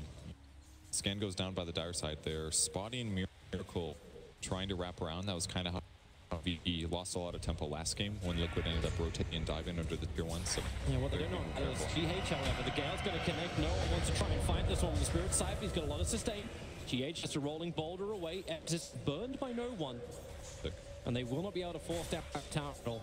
It looked like a potential kill, but as soon as he popped ulti, Liquid knows to escape. They didn't overburn anything skill-wise, and they get a big advantage from this. That was huge plays actually from Liquid to disengage there. I wonder how much they make these plays off of previous game performances. Mind control in trouble. He's got a lot of mana to work with. 11-1 chance can give him more mana, but we need more support. Kuro is here. There goes your Ravage rolling ball. The Fatal Balls together with the run. The damage is going to be huge. Ramsey switches a lot of it out. He sunders GH, allowing him to have enough damage to kill off Mind Control. They're still connected, remember, into the trees. Roger, Invis, and actually with the Sandstorm, they already found the kill over on GH. Roger will burn. Solo's not in healthy position either. That Golem moving underneath the tower allows him to continue to fight. Ramses knows he has to keep retreating. Miracle wants to keep fighting, but they'll hit the tower at least. I mean, Golem gives them a little bit of overwhelm power here. Is he going to life Ramses? He's got the jump. He knows Ramses no longer has Sunder, so you already start to stack up the burning spears. Jumping in further forward. Miracle. Oh, there's your reflection. There's a little bit of extra help. Miracle can toggle as well as have the one charges. Turns over towards Solo. Courier to the neighborhood as well, but it will back off, realizing that they're all dead on top lane. He played that so well. Getting a bunch of attacks and at last moment drops the life break to close the gap distance here. But Roger will be able to do the old Sandstorm and stand, but the tower's dying pretty fast. Yep, no one to stop it. Miracle could just tank through it all. And Roger's 1K strat won't work. Miracle's getting a lot stronger, moving into a Heaven's Halberd. You want to talk about a way to stop that physical damage to the Terrorblade, find the real one and disarm. He's going a slightly different Huskar build. Buying treads first is kind of interesting, but overall attack speed and meaning more spears against your opponent is really what the goal is here. Because the more spears he drops on the Terrorblade, the better chance he can actually kill him in these clutch fights. Well, someone's got to bring some dust into this fight. He's going to steal all of his last hits and now walk away. Kind of an interesting game. Mid lane while all this has been going on. We're just finishing up. They've got amplifying all damage, which they are stacking up.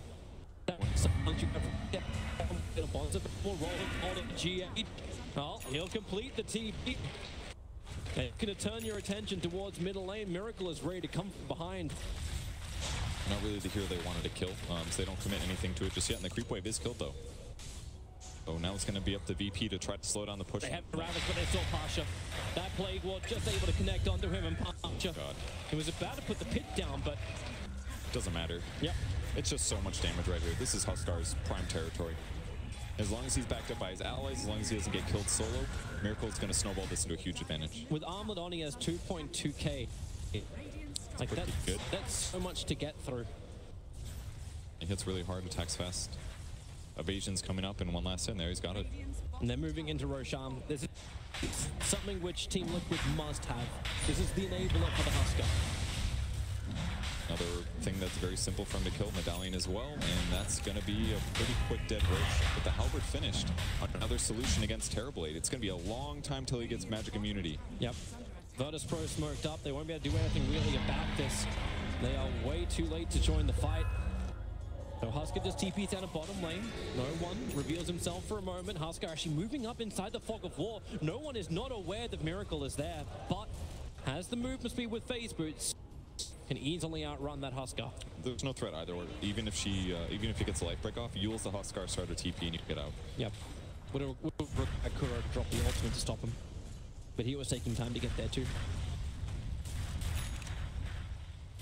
You might believe in Yule's before he connects to the life break and then get out of there. But GH is constantly going in these pushes.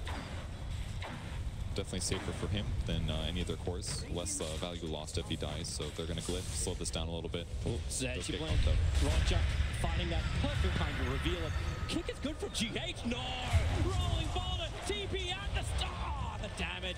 Purifying flames from Solar. It's a beautiful play, but still it's Virtus Pro. A tier 1 for tier 1 tower trade-off will now happen. And he's already alive again. It doesn't have a TP though, but Liquid does get the tier 1, now pressuring tier 2. And this is very reminiscent of the previous game. Can VP catch up? Or terribly, it's got a great KDA, 3-12. His net worth is solid, but it's not over here, the Huskar. Do they just go up? Like, you're 16 minutes in, you have Ravage, you have Rock, you have Nova, you have kind of everything you want, even the double damage on Matumba. Yeah, they're going in. Look at Miracle. He wants a kill. He walks past the tower, body blocking out Virtus Pro. He doesn't even want them close. The fast solar crest on Tidehunter as well. They're going to pin him up. Have they got the extra help? Roger Forrest forward. The stun won't connect. The Rock is well. It's fading up on VP. The connect is small. The Agassi model is double spark. Miracle back to the wall of the list. Looking for a good target. They don't really have one. There's one more distance. Miracle rooted off and forced in. He goes after Ramsey, dropping him down low. The Ravage finally from Mind Control comes out. Same with the Nova. All of VP are coded, but no one from Liquid is really left alive to do anything about it. No one will have a double kill. Matumba to get out of this one. Roger's so low. He should actually die. No, he won't. It's Poison Over and Poison Sting. He's going to tick right now. 7 HP, and he survives through it. Virtus Pro lose nobody. Amazing defense from them. I mean, it looked so good for Liquid going high ground there with the evasion, but they lowered Miracle's HP. He was maybe a bit too deep with his diving. And I think the crucial play was the silence from no one to delay the Ravage. Ravage fell late, and it was, but it was all about delaying Mind Control's ability to save the Huskar. And by delaying that, it allowed them to win the fight. Yeah, they really needed that sooner. Needed that Blink Dagger to really be on the Tidehunter. He went for a full Solar Crest before getting the Blink. And it's a cool, really cool build if that push works out. And it was very close to working out. Once that tower falls, maybe they can get a solo kill somewhere. They knew Exorcism was on cooldown for a bit because previously no one had used it on the bot lane. So that was a great timing for Liquid to try to hit. But now they're going to have to pay the of buying these pushing items with the Solar Crest on Tide. No one sitting here in the lane. GH has an Invis rune. They should know that no one is basically by himself until he walks underneath the 1 sentry ward that just timed out. And had only 2 seconds left on it, and GH walked over the top of it in the last 2 seconds. But they're coming again. That bottom tier 3 tower is so low. You don't have the Aegis Immortal this time around.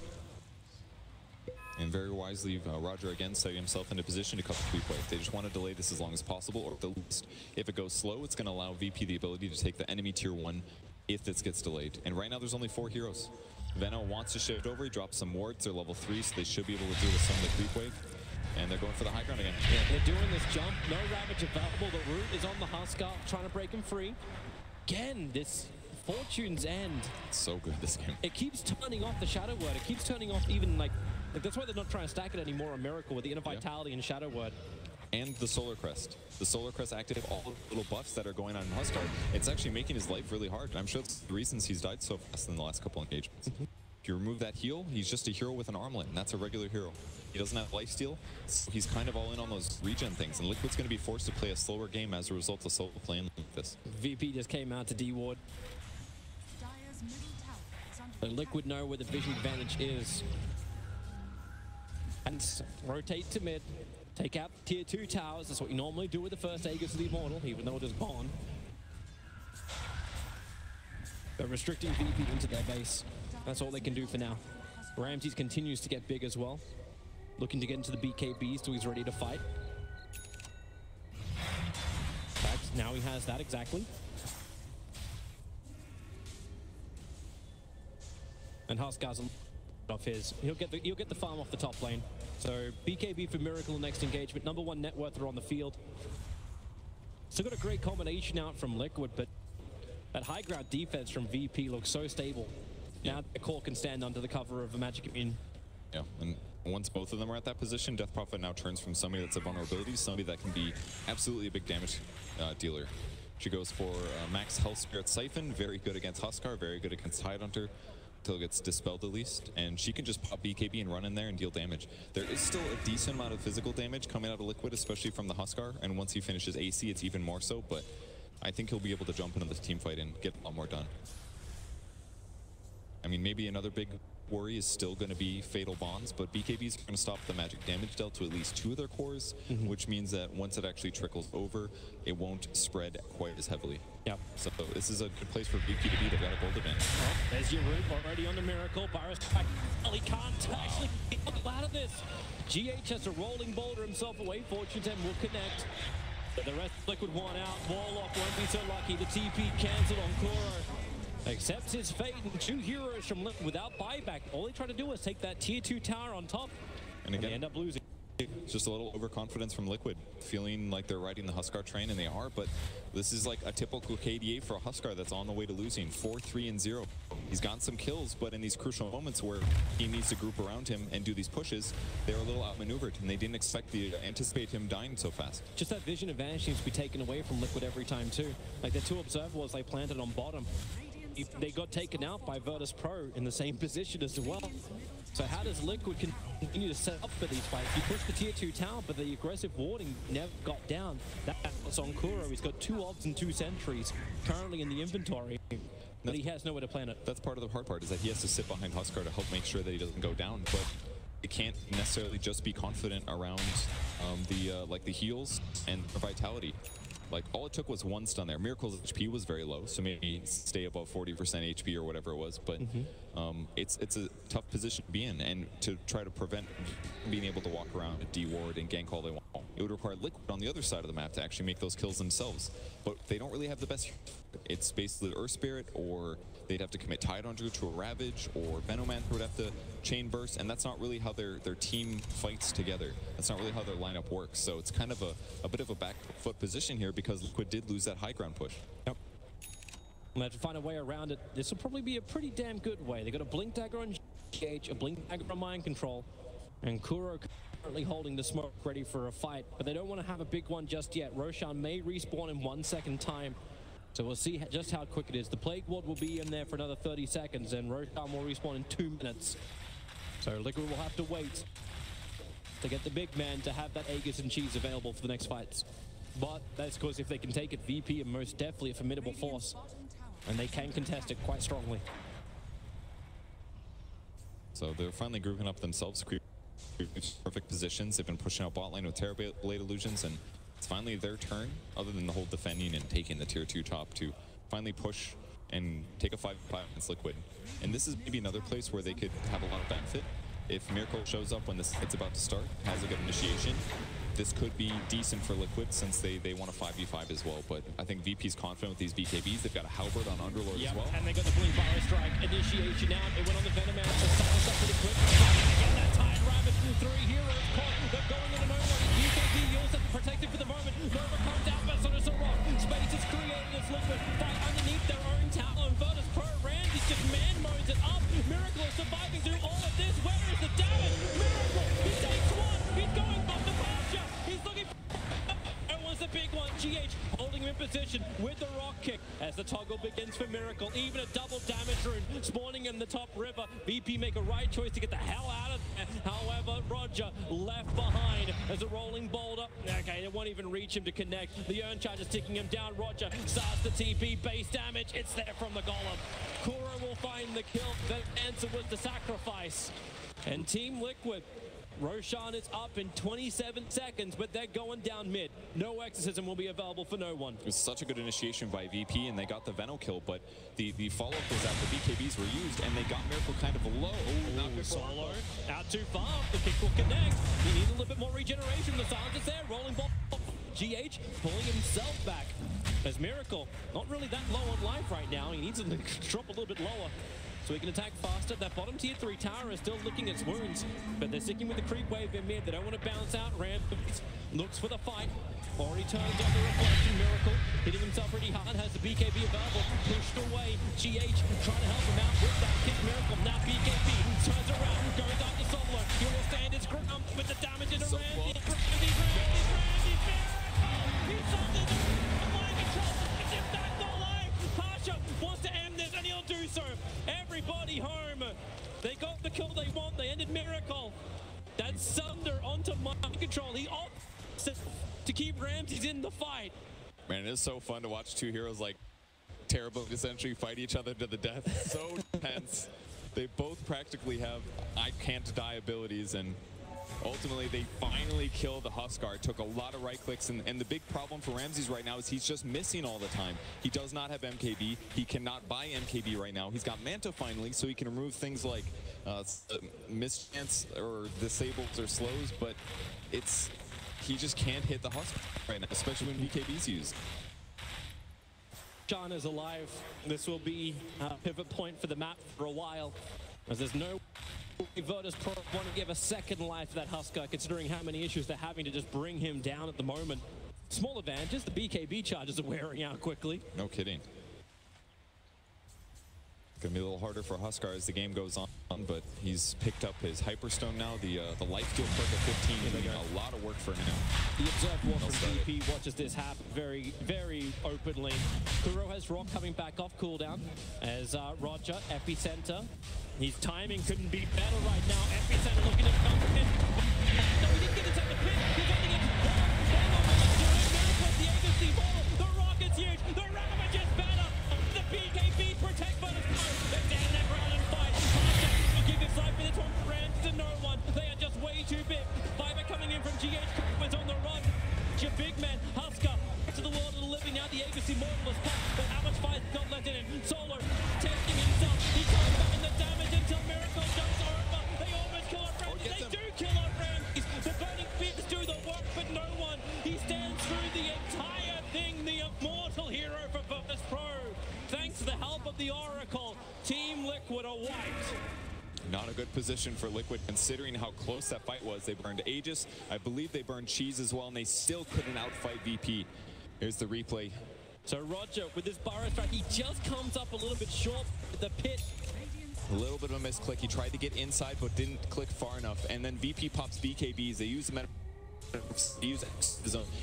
They drop the stuff, but VP just can't affect it. Disables side on BKB's end. It's just this. That was the ineffective Ravage from Mind Control, and you can't blame him for it. You knew it was going to happen once BKBs arrived. So Virtus Pro at the end of that fight, they've still been holding advantage. Golden experience goes. Gold's bounced up a little bit. The experience tells the story of the momentum of this game moving the way of Virtus Pro. Yeah, it's been just such a hard-hitting game, though. Everyone jumps in, they brawl to the death, and it lasts like 20 seconds of heroes fighting other heroes with lifesteal. Definitely a lot more interesting than Pick and Rax's. I'm wondering if this is going to be one of these games where Matubberman changes up his build. Normally he's gone for the 2 Plague Wards on Gale, but having the +7 seconds for Poison Nova and the 800 AoE building into Aghanim Scepter, this could coat and hurt. I actually really agree with you here, because 7 more seconds means 7 more seconds that they have to last past BKB is used. So if he does go Ags and he's got it queued up, this thing's going to last for 23 whole seconds in a team fight. Maybe more with Ags. I think it goes, no, it doesn't go up duration anymore. Tons of damage, and then if you just drop that on all of the enemy heroes, eventually they're going to have to deal with that damage output. Because right now he's not having a good game, and they bought BKB so fast, and they lost that top push. He lost all the gold advantage in this game, so that's what he's going to need to get back in the game. Roger's preparing to fight up on top while on bottom lane. Scanning in the trees, expecting some level of defense to be mounted. But as the scan comes up with nothing and Pasha takes the tower, VP should be aware that things are brewing. The ultimate's not fully up. Rock still on cooldown for 10 more seconds, as this time Liquid are getting into a position to have that aggressive watch. So they see no one. Pasha and Ramses all running in. Mind Control, this is his moment to get wrapped up from the BKBs. No one but his up in time. And Rock with the bait of one. Ramses, he's done this GH. It's all the life back once more with the exorcism damage. Liquid cannot withstand this much power. They're on the run back out again. But this is 3 heroes from Liquid gone. They had the vision. They knew what they were getting into, but Virtus Pro come out victorious. It's just way too hard for Huskar to fight through all these enemy heroes. I mean, they always get the initiation as well. It's always Huskar starts the team fight stunned. Ramsey's able to get close, pop Metamorphosis, Minta, Conjure Image. They've got to deal with those. And then they also have to deal with the BKB Death Prophet, who's popping Exorcism, who can use Spirit Siphon shortly after the KB ends. Yep. It's like impossible to arm the toggle. And to make it worse there, they just dropped the Oracle ulti on Terrorblade, the first person that Miracle tried to pick off. Yep. Oracle Live is actually so easy for that now. Like, he's always going to protect the Terrorblade because the Aeon Disc on no one means that he's always going to be safe too. And he just sits way far back. The first thing Solo buys, Blink Dagger. Look at his safety here. and he got a cast range perk at 15. He can stand so far away from his allies. As long as he doesn't get botted and initiated on, he's going to be able to save at least one person, and Huskars just falling off the hill right now. Virtus Pro just pushing all lanes into, so Team Liquid. I was wondering if VP would try and force the issue up to high ground. Don't have Metamorphosis, they don't have Exorcism, but Liquid also have none of their critical abilities. But they back up instead. Keep the farm going, increase the advantage. It's hard now though. Like, farm is a much more difficult thing for them to attain. They just can't solo gank, they can't create pressure unless they commit a lot of big ultimates, and if you're in that kind of situation, how are you supposed to create space for your team to feel like you don't have to sit as 5 heroes to farm? Because VP has that big advantage right now. It's like the Sand King advantage, essentially. Yeah. I really don't know what the answer is for Team Liquid. Virtus Pro, however, they know what they have to do. Lane pressure, keep it up, and do not lose any of their big heroes who have been getting more and more combinations. Interesting save mechanism now for Kuro. He's up to pick up that Lotus. Makes it a lot more difficult for Terrorblade to just sunder any target he wants to. So I'm interested to see what Liquid would actually give him as options. Like, well, you can potentially stun mind control when he jumps in, or a breaks free. Is that what you're thinking? It's really good against Sunder, but I think he's probably buying this because of the silence from Death Prophet. Because as these fights start on VP's terms, no one gets to approach, pops BKB, pops a silence on a couple big heroes. And again, the Warlock and the Earth Spirit and the Veno, they need to stand pretty close to the Huskar. And if you catch 2 or 3 heroes silent and it delays their reaction by 6 seconds, fight's over instantly. So between Lotus Orb and the potential Greaves on Tide that are coming up in a second, it's going to Liquid to much better time your team fight starts. But it's so hard as well because you want Huskar to be the one hitting buildings. Liquid wants to set the tempo by pushing with 5 while they hit towers. That's always going to give the initiation advantage on the defender, which is pretty much always going to be VP here. Here comes Virtus Pro, the aggressor towards the tier 3 tower. The Assault Cuirass was just finished over a Miracle, so he'll have a little bit more survivability for all of his team under that heavy physical DPS of no one's Exorcism. But VP, they just bounce around the different lanes. No one, okay, Exorcism burn, he gets silenced up. Tubman just trying to some problems. The kick flies forward. Ramsey's also burning Metamorphosis. They want to have this fight. The 2 BKB heroes at the front lines. The saving grace is at the back. Solo and Roger. There's no way Liquid can really close the distance in on them. The kick flies through to connect on Solo. But it would cause too much trouble for Liquid to continue at that fight. And the illusions of Terrorblade in the meantime are chipping away at the top tower, keeping them at bay. Miracle looks for a target. They're chasing out. The vision is there for the Observer and Sentry up on the head. The BKB is there. Range and rock. Pretty good, but not good enough. Mike Controllers gets evaporated out. The Rossi circle there. The Zen makes the Lotus pushed around. The fighter comes in from the Titan, but there won't be one from the Huskar. The kick is awesome from GH, but Virtus Pro, so strong, so powerful. Moving forward once more, they get free of the upheaval thanks to the Yaw Scepter on the core. So VP with their movement speed back, make their way towards the tier 3 tower. The pit controls up Matama, nothing more to give, no way to really continue this fight. He has a buyback available. The Virtus Pro continue their push through. Ramsey's a little bit greedy, who takes the life from Pasha with the Sunder. It's trading so much with Fatal Bonds as well as he takes damage, but they should be able to go high ground here. They've got no Exorcism, but they have 40 seconds until the big Shield Huskar comes back. They force the buyback on Venomancer. Mind Control wants to look for a little bit more here. The Fatal Bonds is still over on Virtus Pro. That's a fresh one, but then they stand, they turn, they get the silence over, and the double forest strike from Roger. He is a beast on this hero. Gets the perfect hit on the Venomancer. That's a dieback. Mind Control isolated. At least Anchor should review some of the damage, but when Rams in the back line, killing up the rest of Liquid, this may be it. They've lost too many. They've lost everybody. Team Liquid pushing up the daisies as Virtus Pro plant their flag inside the Liquid base. This place belongs to them. And Liquid feels like they can hold on here. Maybe they can a good game, but they pop the Glyph. Buyback from GH, and now Huskars alive, but the last couple of games straight in. Is this straight to the front lines? He's after Ramsey. GH has to help out. The piss down once more. They're fighting. Miracle is so low. He doesn't have enough life. No one wants to decide. That's it. That's GG. Virtus Pro advance to the grand final of the Bucharest Major. Team Liquid once again forced into the